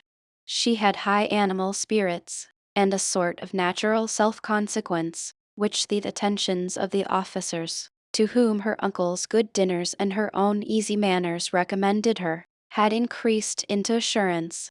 She was very equal, therefore, to address Mr. Bingley on the subject of the ball, and abruptly reminded him of his promise, adding that it would be the most shameful thing in the world if he did not keep it. His answer to this sudden attack was delightful to her mother's ear. "I am perfectly ready, I assure you, to keep my engagement, and, when your sister is recovered, you shall, if you please, name the very day of the ball. But you would not wish to be dancing while she is ill." Lydia declared herself satisfied. Oh yes, it would be much better to wait till Jane was well, and by that time, most likely, Captain Carter would be at Meryton again. "And when you have given your ball," she added, "I shall insist on their giving one also. I shall tell Colonel Forster it will be quite a shame if he does not." Mrs. Bennet and her daughters then departed, and Elizabeth returned instantly to Jane, leaving her own and her relations' behaviour to the remarks of the two ladies and Mr. Darcy, the latter of whom, however, could not be prevailed on to join in their censure of her, in spite of all Miss Bingley's witticisms on fine eyes. Chapter 10. He day passed much as the day before had done. Mrs. Hurst and Miss Bingley had spent some hours of the morning with the invalid, who continued, though slowly, to mend, and, in the evening, Elizabeth joined their party in the drawing-room. The loo table, however, did not appear. Mr. Darcy was writing, and Miss Bingley, seated near him, was watching the progress of his letter, and repeatedly calling off his attention by messages to his sister. Mr. Hurst and Mr. Bingley were at piquet, and Mrs. Hurst was observing their game. Elizabeth took up some needlework, and was sufficiently amused in attending to what passed between Darcy and his companion. The perpetual commendations of the lady either on his handwriting, or on the evenness of his lines, or on the length of his letter, with the perfect concern with which her praises were received, formed a curious dialogue, and was exactly in unison with her opinion of each. "How delighted Miss Darcy will be to receive such a letter." He made no answer. "You write uncommonly fast." "You are mistaken. I write rather slowly." "How many letters you must have occasion to write in the course of a year." "Letters of business, too. How odious I should think them." "It is fortunate 10. that they fall to my lot instead of to yours. Pray tell your sister that I long to see her." "I have already told her so once, by your desire." "I am afraid you do not like your pen. Let me mend it for you. I mend pens remarkably well." "Thank you, but I always mend my own." "How can you contrive to write so even?" He was silent. "Tell your sister I am delighted to hear of her improvement on the harp, and pray let her know that I am quite in raptures with her beautiful little design for a table, and I think it infinitely superior to Miss Grantley's." "Will you give me leave to defer your raptures till I write again? At present I have not room to do them justice." "Oh, it is of no consequence. I shall see her in January. But do you always write such charming long letters to her, Mr. Darcy?" "They are generally long, but whether always charming, It is not for me to determine. It is a rule with me that a person who can write a long letter with ease cannot write ill. That will not do for a compliment to Darcy, Caroline, cried her brother, because he does not write with ease. He studies too much for words of 4 syllables. Do not you, Darcy? My style of writing is very different from yours. Oh, cried Miss Bingley, Charles writes in the most careless way imaginable. He leaves out half his words, and blots the rest. My ideas flow so rapidly that I have not time to express them, by which means my letters sometimes convey no ideas at all to my correspondents. Your humility, Mr. Bingley, said Elizabeth, must disarm reproof. Nothing is more deceitful, said Darcy, than the appearance of humility. It is often only carelessness of opinion, and sometimes an indirect boast. And which of the two do you call my little recent piece of modesty? The indirect boast, for you are really proud of your defects in writing, because you consider them as proceeding from a rapidity of thought and carelessness of execution, which, if not estimable, you think at least highly interesting. The power of doing anything with quickness is always much prized by the possessor, and often without any attention to the imperfection of the performance. When you told Mrs. Bennet this morning that if you ever resolved on quitting Netherfield you should be gone in 5 minutes, you meant it to be a sort of panegyric, of compliment to yourself. And yet what is there so very laudable in a precipitance which must leave very necessary business undone, and can be of no real advantage to yourself or anyone else? Nay, cried Bingley, this is too much, to remember at night all the foolish things that were said in the morning. And yet, upon my honor, I believed what I said of myself to be true, and I believe it at this moment. At least, therefore, I did not assume the character of needless precipitance merely to show off before the ladies. I dare say you believed it, but I am by no means convinced that you would be gone with such celerity. Your conduct would be quite as dependent on chance as that of any man I know. And if, as you were mounting your horse, a friend were to say, Bingley, you had better stay till next week, you would probably do it, you would probably not go, and, at another word, might stay a month. You have only proved by this, cried Elizabeth, that Mr. Bingley did not do justice to his own disposition. You have shown him off now much more than he did himself. I am exceedingly gratified, said Bingley, by your converting what my friend says into a compliment on the sweetness of my temper. But I am afraid you are giving it a turn which that gentleman did by no means intend, for he would certainly think the better of me if, under such a circumstance, I were to give a flat denial, and ride off as fast as I could. Would Mr. Darcy then consider the rashness of your original intention as atoned for by your obstinacy in adhering to it?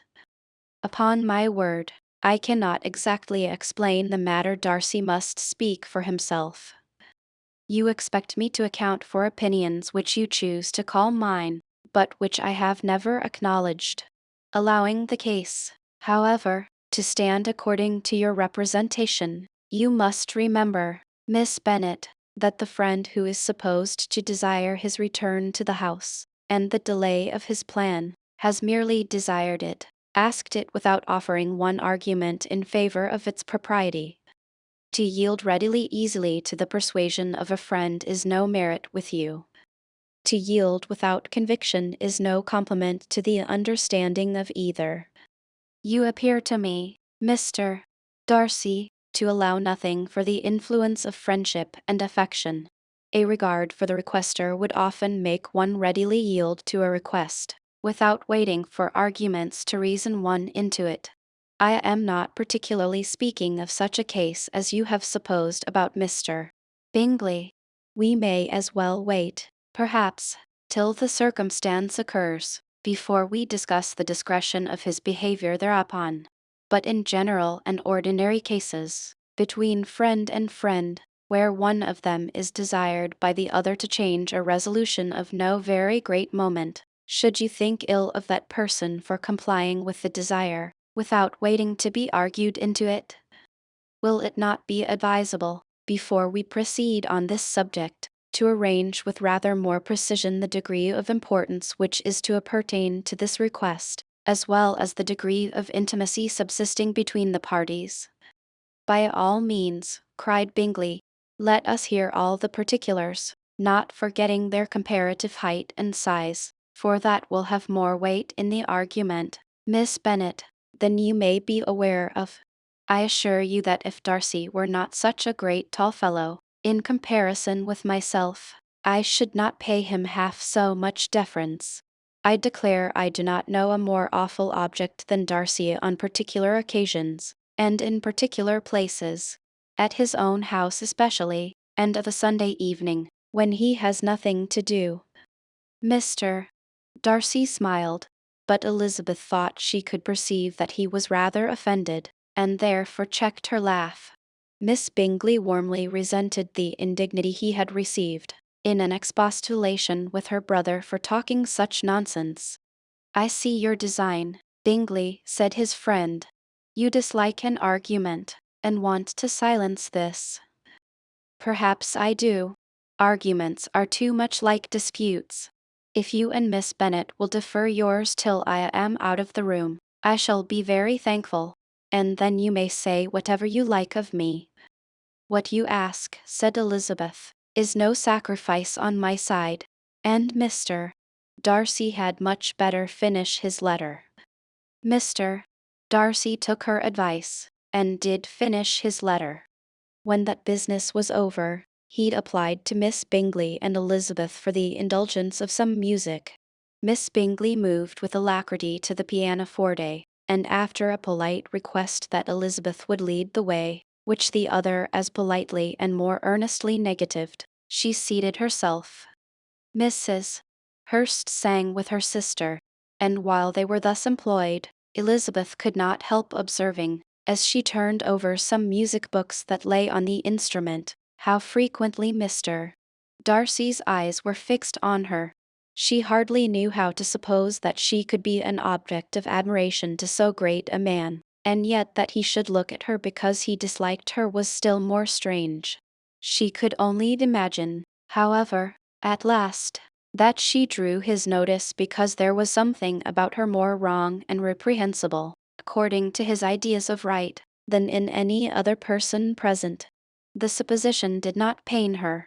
She liked him too little to care for his approbation. After playing some Italian songs, Miss Bingley varied the charm by a lively Scotch air, and soon afterwards Mr. Darcy, drawing near Elizabeth, said to her, "Do you not feel a great inclination, Miss Bennet, to seize such an opportunity of dancing a reel?" She smiled, but made no answer. He repeated the question, with some surprise at her silence. "Oh," said she, "I heard you before, but I could not immediately determine what to say in reply. You wanted me, I know, to say yes, that you might have the pleasure of despising my taste. But I always delight in overthrowing those kind of schemes, and cheating a person of their premeditated contempt. I have, therefore, made up my mind to tell you that I do not want to dance a reel at all, and now despise me if you dare." "Indeed I do not dare." Elizabeth, having rather expected to affront him, was amazed at his gallantry, but there was a mixture of sweetness and archness in her manner which made it difficult for her to affront anybody, and Darcy had never been so bewitched by any woman as he was by her. He really believed that, were it not for the inferiority of her connections, he should be in some danger. Miss Bingley saw, or suspected, enough to be jealous, and her great anxiety for the recovery of her dear friend Jane received some assistance from her desire of getting rid of Elizabeth. She often tried to provoke Darcy into disliking her guest, by talking of their supposed marriage, and planning his happiness in such an alliance. "I hope," said she, as they were walking together in the shrubbery the next day, You will give your mother-in-law a few hints, when this desirable event takes place, as to the advantage of holding her tongue. And if you can compass it, to cure the younger girls of running after the officers. And, if I may mention so delicate a subject, endeavor to check that little something, bordering on conceit and impertinence, which your lady possesses. No, No, stay where you are. You are listening to audiobooks on the YouTube channel, The Silent Library. Have you anything else to propose for my domestic felicity? Oh, yes. Do let the portraits of your uncle and Aunt Phillips be placed in the gallery at Pemberley. Put them next to your great uncle the judge. They are in the same profession, you know, only in different lines. As for your Elizabeth's picture, you must not attempt to have it taken, for what painter could do justice to those beautiful eyes? It would not be easy, indeed, to catch their expression, but their color and shape, and the eyelashes, so remarkably fine, might be copied. At that moment they were met from another walk by Mrs. Hurst and Elizabeth herself. I did not know that you intended to walk, said Miss Bingley, in some confusion, lest they had been overheard. You used us abominably ill, answered Mrs. Hurst, running away without telling us that you were coming out. Then taking the disengaged arm of Mr. Darcy, she left Elizabeth to walk by herself. The path just admitted 3. Mr. Darcy felt their rudeness, and immediately said, "This walk is not wide enough for our party. We had better go into the avenue." But Elizabeth, who had not the least inclination to remain with them, laughingly answered, "No, no, stay where you are. You are charmingly grouped, and appear to uncommon advantage. The picturesque would be spoilt by admitting a fourth. Goodbye." She then ran gaily off, rejoicing, as she rambled about, in the hope of being at home again in a day or two.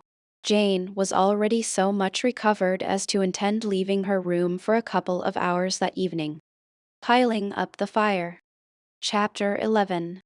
He and the ladies removed after dinner. Elizabeth ran up to her sister, and seeing her well guarded from cold, attended her into the drawing-room, where she was welcomed by her 2 friends with many professions of pleasure. And Elizabeth had never seen them so agreeable as they were during the hour which passed before the gentlemen appeared. Their powers of conversation were considerable. They could describe an entertainment with accuracy, relate an anecdote with humor, and laugh at their acquaintance with spirit. But when the gentleman entered, Jane was no longer the first object.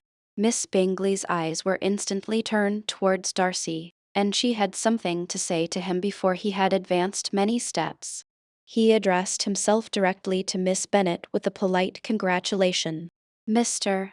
Hurst also made her a slight bow, and said he was very glad, but diffuseness and warmth remained for Bingley's salutation. He was full of joy and attention. The first half-hour was spent in piling up the fire, lest she should suffer from the change of room, and she removed, at his desire, to the other side of the fireplace, that she might be farther from the door. He then sat down by her, and talked scarcely to anyone else. Elizabeth, at work in the opposite corner, saw it all with great delight. When tea was over, Mr. Hurst reminded his sister-in-law of the card table, but in vain. She had obtained private intelligence that Mr. Darcy did not wish for cards, and Mr. Hurst soon found even his open petition rejected. She assured him that no one intended to play, and the silence of the whole party on the subject seemed to justify her. Mr. Hurst had, therefore, nothing to do but to stretch himself on one of the sofas and go to sleep. Darcy took up a book. Miss Bingley did the same, and Mrs. Hurst, principally occupied in playing with her bracelets and rings, joined now and then in her brother's conversation with Miss Bennet. Miss Bingley's attention was quite as much engaged in watching Mr. Darcy's progress through his book, as in reading her own, and she was perpetually either making some inquiry or looking at his page. She could not win him, however, to any conversation. He merely answered her question and read on. At length, quite exhausted by the attempt to be amused with her own book, which she had only chosen because it was the second volume of his, she gave a great yawn and said, "How pleasant it is to spend an evening in this way. I declare, after all, there is no enjoyment like reading. How much sooner one tires of anything than of a book. When I have a house of my own, I shall be miserable if I have not an excellent library." No one made any reply. She then yawned again, threw aside her book, and cast her eyes round the room in quest of some amusement. When, hearing her brother mentioning a ball to Miss Bennet, she turned suddenly towards him and said, "By the by, Charles, are you really serious in meditating a dance at Netherfield? I would advise you, before you determine on it, to consult the wishes of the present party. I am much mistaken if there are not some among us to whom a ball would be rather a punishment than a pleasure." "If you mean Darcy," cried her brother, "he may go to bed, if he chooses, before it begins. But as for the ball, it is quite a settled thing, and as soon as Nishalls has made white soup enough I shall send round my cards." "I should like balls infinitely better," she replied, "if they were carried on in a different manner. But there is something insufferably tedious in the usual process of such a meeting. It would surely be much more rational if conversation instead of dancing made the order of the day." "Much more rational, my dear Caroline, I dare say, but it would not be near so much like a ball." Miss Bingley made no answer, and soon afterwards got up and walked about the room. Her figure was elegant, and she walked well, but Darcy, at whom it was all aimed, was still inflexibly studious. In the desperation of her feelings, she resolved on one effort more, and, turning to Elizabeth, said, "Miss Eliza Bennet, let me persuade you to follow my example, and take a turn about the room. I assure you it is very refreshing after sitting so long in one attitude." Elizabeth was surprised, but agreed to it immediately. Miss Bingley succeeded no less in the real object of her civility. Mr. Darcy looked up. He was as much awake to the novelty of attention in that quarter as Elizabeth herself could be, and unconsciously closed his book. He was directly invited to join their party, but he declined it, observing that he could imagine but two motives for their choosing to walk up and down the room together, with either of which motives his joining them would interfere. What could he mean? She was dying to know what could be his meaning, and asked Elizabeth whether she could at all understand him. "Not at all," was her answer. "But, depend upon it, he means to be severe on us, and our surest way of disappointing him will be to ask nothing about it." Miss Bingley, however, was incapable of disappointing Mr. Darcy in anything, and persevered, therefore, in requiring an explanation of his two motives. "I have not the smallest objection to explaining them," said he, as soon as she allowed him to speak. "You either choose this method of passing the evening because you are in each other's confidence, and have secret affairs to discuss, or because you are conscious that your figures appear to the greatest advantage in walking. If the first, I should be completely in your way, and if the second, I can admire you much better as I sit by the fire." "Oh, chucking!" cried Miss Bingley. "I never heard anything so abominable. How shall we punish him for such a speech?" "Nothing so easy, if you have but the inclination," said Elizabeth. "We can all plague and punish one another. Tease him, laugh at him. Intimate as you are, you must know how it is to be done." "But upon my honor I do not. I do assure you that my intimacy has not yet taught me that. Tease calmness of temper and presence of mind. No, no, I feel he may defy us there. And as to laughter, we will not expose ourselves, if you please, by attempting to laugh without a subject. Mr. Darcy may hug himself. Mr. Darcy is not to be laughed at, cried Elizabeth.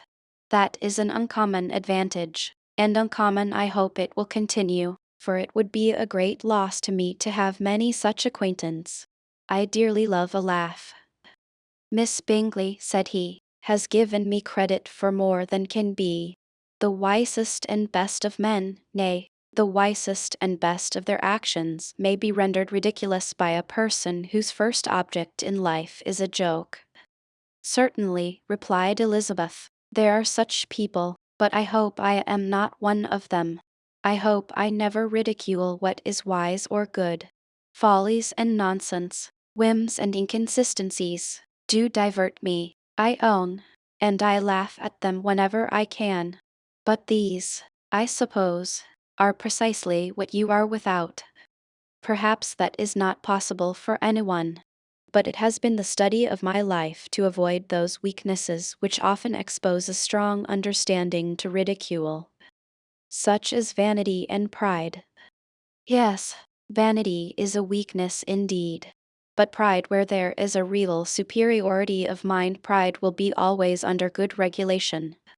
Elizabeth turned away to hide a smile. Your examination of Mr. Darcy is over, I presume, said Miss Bingley. And pray what is the result? I am perfectly convinced by it that Mr. Darcy has no defect. He owns it himself without disguise. No, said Darcy, I have made no such pretension. I have faults enough, but they are not, I hope, of understanding. My temper I dare not vouch for. It is, I believe, too little yielding, certainly too little for the convenience of the world.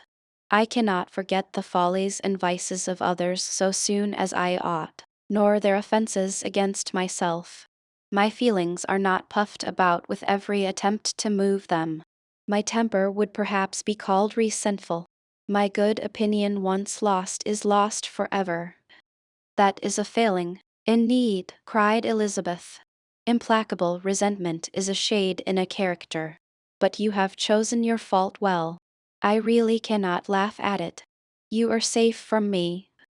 There is, I believe, in every disposition a tendency to some particular evil, a natural defect, which not even the best education can overcome. And your defect is a propensity to hate everybody. And yours, he replied, with a smile, is wilfully to misunderstand them. Do let us have a little music, cried Miss Bingley, tired of a conversation in which she had no share. Lucia, you will not mind my waking Mr. Hurst. Her sister made not the smallest objection, and the pianoforte was opened, and Darcy, after a few moments' recollection, was not sorry for it. He began to feel the danger of paying Elizabeth too much attention. Chapter 12. In consequence of an agreement between the sisters, Elizabeth wrote the next morning to her mother, to beg that the carriage might be sent for them in the course of the day. But Mrs.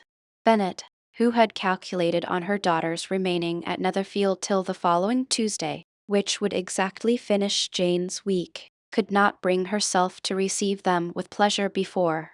Her answer, therefore, was not propitious, at least not to Elizabeth's wishes, for she was impatient to get home. Mrs. Bennet sent them word that they could not possibly have the carriage before Tuesday, and in her postscript it was added, that if Mr. Bingley and his sister pressed them to stay longer, she could spare them very well. Against staying longer, however, Elizabeth was positively resolved, nor did she much expect it would be asked, and fearful, on the contrary, of being considered as intruding themselves needlessly long, she urged Jane to borrow Mr. Bingley's carriage immediately, and at length it was settled that their original design of leaving Netherfield that morning should be mentioned, and the request made. The communication excited many professions of concern, and enough was said of wishing them to stay at least till the following day to work on Jane, and till the morrow their going was deferred. Miss Bingley was then sorry that she had proposed the delay, for her jealousy and dislike of one sister much exceeded her affection for the other. The master of the house heard with real sorrow that they were to go so soon, and repeatedly tried to persuade Miss Bennet that it would not be safe for her, that she was not enough recovered, but Jane was firm where she felt herself to be right. To Mr. Darcy it was welcome intelligence. Elizabeth had been at Netherfield long enough. She attracted him more than he liked, and Miss Bingley was uncivil to her and more teasing than usual to himself. He wisely resolved to be particularly careful that no sign of admiration should now escape him, nothing that could elevate her with the hope of influencing his felicity, sensible that, if such an idea had been suggested, his behavior during the last day must have material weight in confirming or crushing it. Steady to his purpose, he scarcely spoke 10 words to her through the whole of Saturday, and though they were at one time left by themselves for half an hour, he adhered most conscientiously to his book, and would not even look at her. On Sunday, after morning service, the separation, so agreeable to almost all, took place.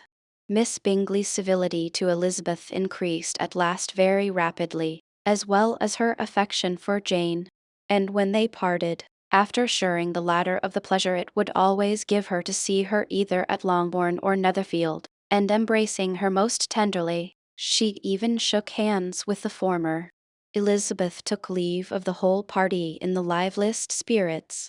They were not welcomed home very cordially by their mother. Mrs.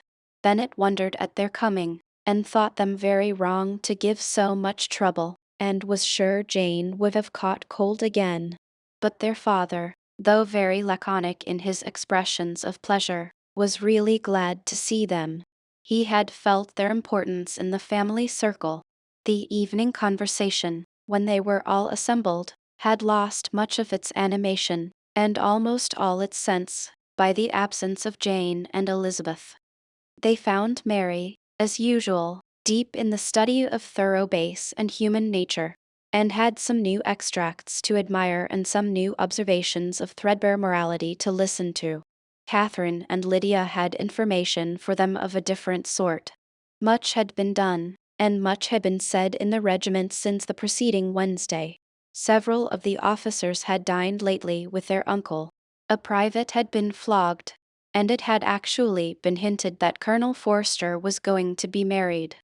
Chapter 13. Hope, my dear, said Mr.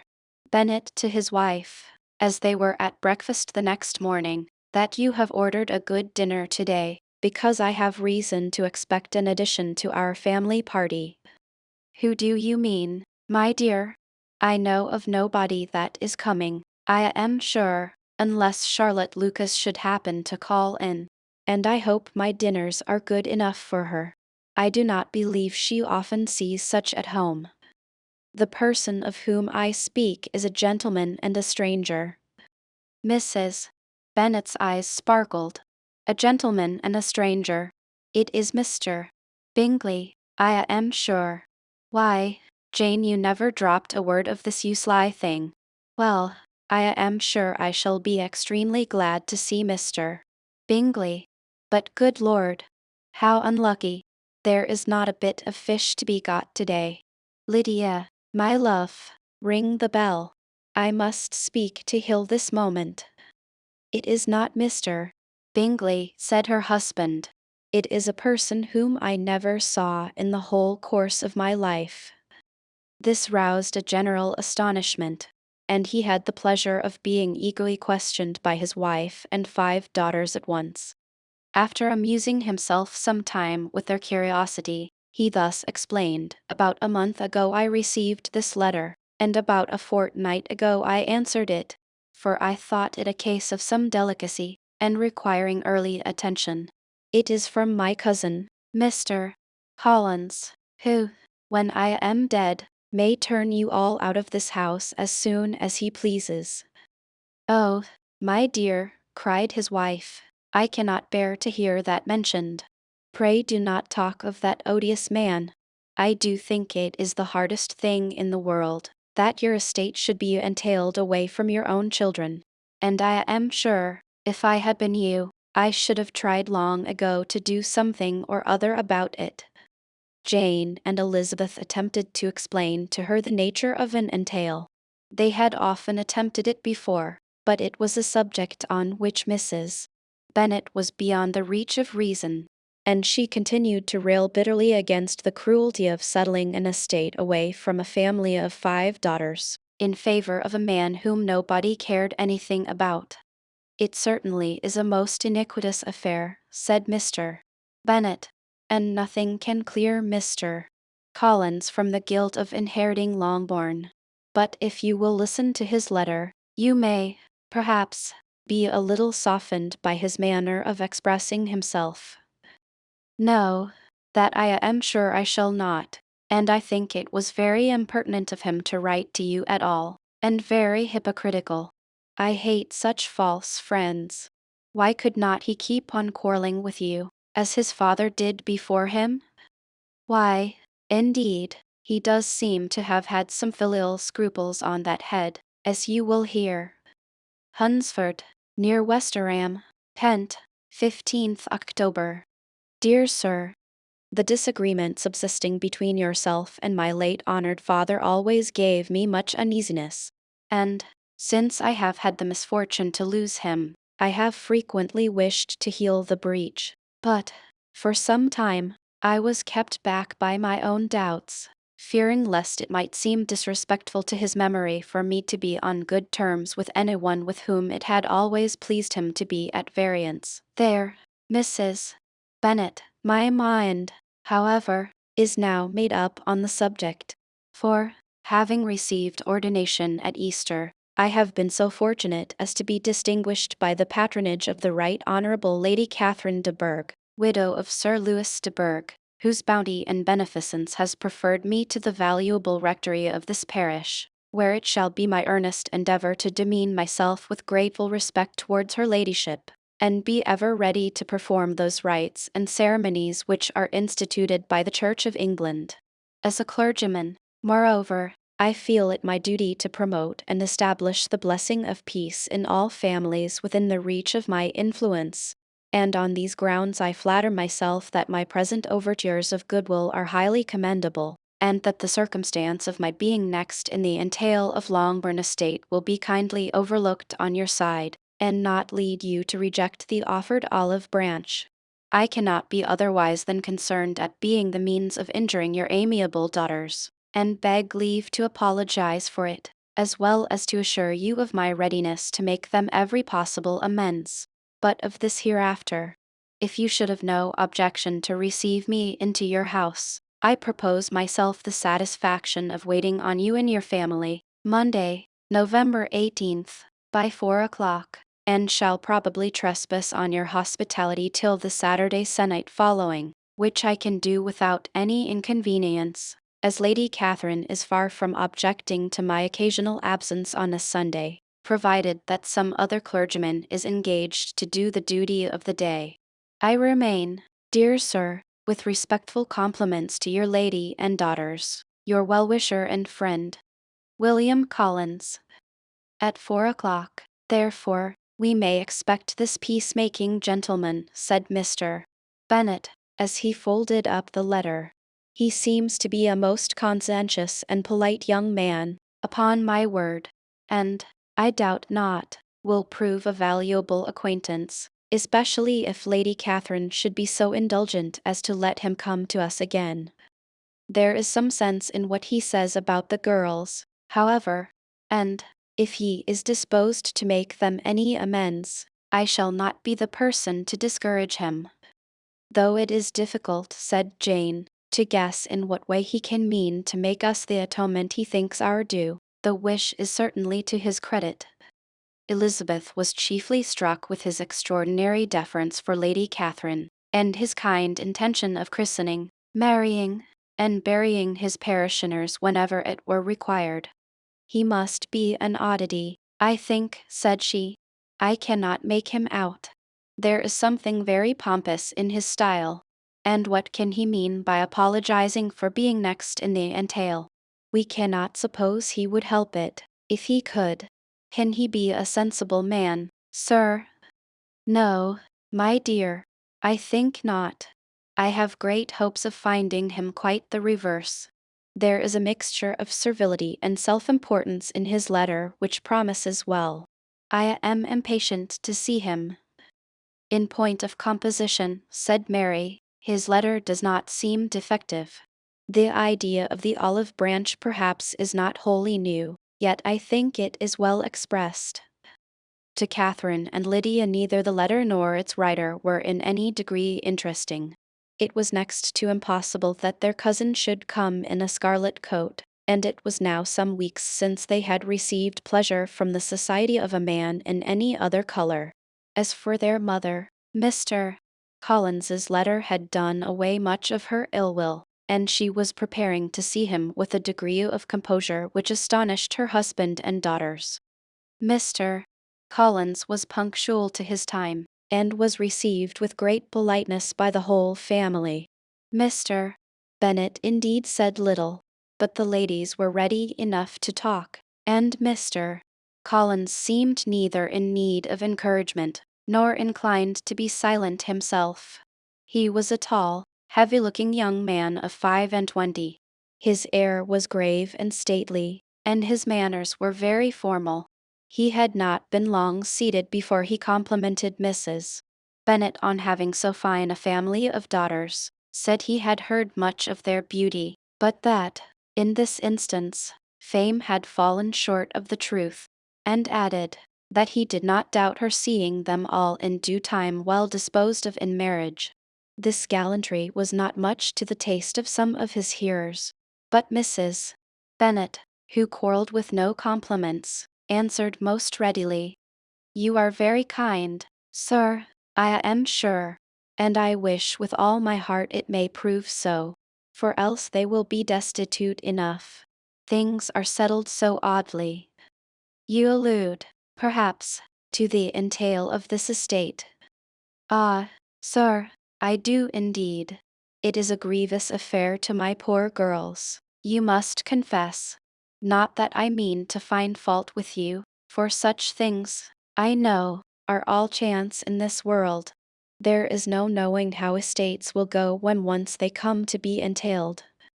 I am very sensible, madam, of the hardship to my fair cousins, and could say much on the subject, but that I am cautious of appearing forward and precipitate. But I can assure the young ladies that I come prepared to admire them. At present I will not say more, but, perhaps, when we are better acquainted." He was interrupted by a summons to dinner, and the girls smiled on each other. They were not the only objects of Mr. Collins's admiration. The hall, the dining room, and all its furniture, were examined and praised, and his commendation of everything would have touched Mrs. Bennet's heart, but for the mortifying supposition of his viewing it all as his own future property. The dinner, too, in its turn, was highly admired, and he begged to know to which of his fair cousins the excellence of its cookery was owing. But here he was set right by Mrs. Bennet, who assured him, with some asperity, that they were very well able to keep a good cook, and that her daughters had nothing to do in the kitchen. He begged pardon for having displeased her. In a softened tone she declared herself not at all offended, but he continued to apologize for about a quarter of an hour. Chapter 14. During dinner, Mr. Bennet scarcely spoke at all, but when the servants were withdrawn, he thought it time to have some conversation with his guest, and therefore started a subject in which he expected him to shine, by observing that he seemed very fortunate in his patroness. Lady Catherine de Bourgh's attention to his wishes, and consideration for his comfort, appeared very remarkable. Mr. Bennet could not have chosen better. Mr. Collins was eloquent in her praise. The subject elevated him to more than usual solemnity of manner, and with the most important aspect he protested that he had never in his life witnessed such behavior in a person of rank, such affability and condescension, as he had himself experienced from Lady Catherine. She had been graciously pleased to approve of both the discourses which he had already had the honor of preaching before her. She had also asked him twice to dine at Rosings, and had sent for him only the Saturday before, to make up her pool of quadrille in the evening. Lady Catherine was reckoned proud by many people, he knew, but he had never seen anything but affability in her. She had always spoken to him as she would to any other gentleman. She made not the smallest objection to his joining in the society of the neighborhood, nor to his leaving his parish occasionally for a week or two to visit his relations. She had even condescended to advise him to marry as soon as he could, provided he chose with discretion, and had once paid him a visit in his humble parsonage, where she had perfectly approved all the alterations he had been making, and had even vouchsafed to suggest some herself, some shelves in the closets upstairs. That is all very proper and civil, I am sure, said Mrs. Bennet, and I dare say she is a very agreeable woman. It is a pity that great ladies in general are not more like her. Does she live near you, sir? The garden in which stands my humble abode is separated only by a lane from Rosings Park, her ladyship's residence. I think you said she was a widow, sir. Has she any family? She has one only daughter, the heiress of Rosings, and a very extensive property. Ah, cried Mrs. Bennet, shaking her head, then she is better off than many girls. And what sort of young lady is she? Is she handsome? She is a most charming young lady, indeed. Lady Catherine herself says that, in point of true beauty, Miss de Bourgh is far superior to the handsomest of her sex, because there is that in her features which marks the young woman of distinguished birth. She is unfortunately of a sickly constitution, which has prevented her making that progress in many accomplishments which she could not otherwise have failed of, as I am informed by the lady who superintended her education, and who still resides with them. But she is perfectly amiable, and often condescends to drive by my humble abode in her little phaeton and ponies. Has she been presented? I do not remember her name among the ladies at court. Her indifferent state of health unhappily prevents her being in town, and by that means, as I told Lady Catherine myself one day, has deprived the British court of its brightest ornament. Her ladyship seemed pleased with the idea, and you may imagine that I am happy on every occasion to offer those little delicate compliments which are always acceptable to ladies. I have more than once observed to Lady Catherine that her charming daughter seemed born to be a duchess, and that the most elevated rank, instead of giving her consequence, would be adorned by her. These are the kind of little things which please her ladyship, and it is a sort of attention which I conceive myself peculiarly bound to pay. You judge very properly, said Mr. Bennet, and it is happy for you that you possess the talent of flattering with delicacy. May I ask whether these pleasing attentions proceed from the impulse of the moment, or are the result of previous study? They arise chiefly from what is passing at the time, and though I sometimes amuse myself with suggesting and arranging such little elegant compliments as may be adapted to ordinary occasions, I always wish to give them as unstudied an air as possible. Mr. Bennet's expectations were fully answered. His cousin was as absurd as he had hoped, and he listened to him with the keenest enjoyment, maintaining at the same time the most resolute composure of countenance, and, except in an occasional glance at Elizabeth, requiring no partner in his pleasure. By tea time, however, the dose had been enough, and Mr. Bennet was glad to take his guest into the drawing-room again, and when tea was over, glad to invite him, protested that he never read novels H.T. Feb 94, to read aloud to the ladies. Mr. Collins readily assented, and the book was produced, but on beholding it for everything announced it to be from a circulating library he started back, and, begging pardon, protested that he never read novels. Kitty stared at him, and Lydia exclaimed. Other books were produced, and after some deliberation he chose Fordyce's Sermons. Lydia gaped as he opened the volume, and before he had, with very monotonous solemnity, read 3 pages, she interrupted him with, "Do you know, Mama, that my Uncle Phillips talks of turning away Richard? And if he does, Colonel Forster will hire him.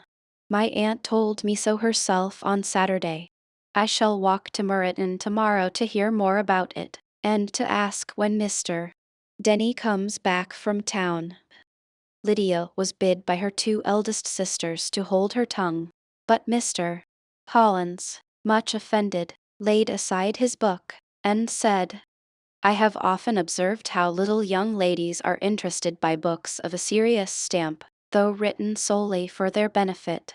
It amazes me, I confess, for certainly there can be nothing so advantageous to them as instruction. But I will no longer importune my young cousin." Then, turning to Mr. Bennet, he offered himself as his antagonist at backgammon. Mr. Bennet accepted the challenge, observing that he acted very wisely in leaving the girls to their own trifling amusements. Mrs. Bennet and her daughters apologized most civilly for Lydia's interruption, and promised that it should not occur again, if he would resume his book. But Mr. Collins, after assuring them that he bore his young cousin no ill will, and should never resent her behavior as any affront, seated himself at another table with Mr. Bennet, and prepared for backgammon.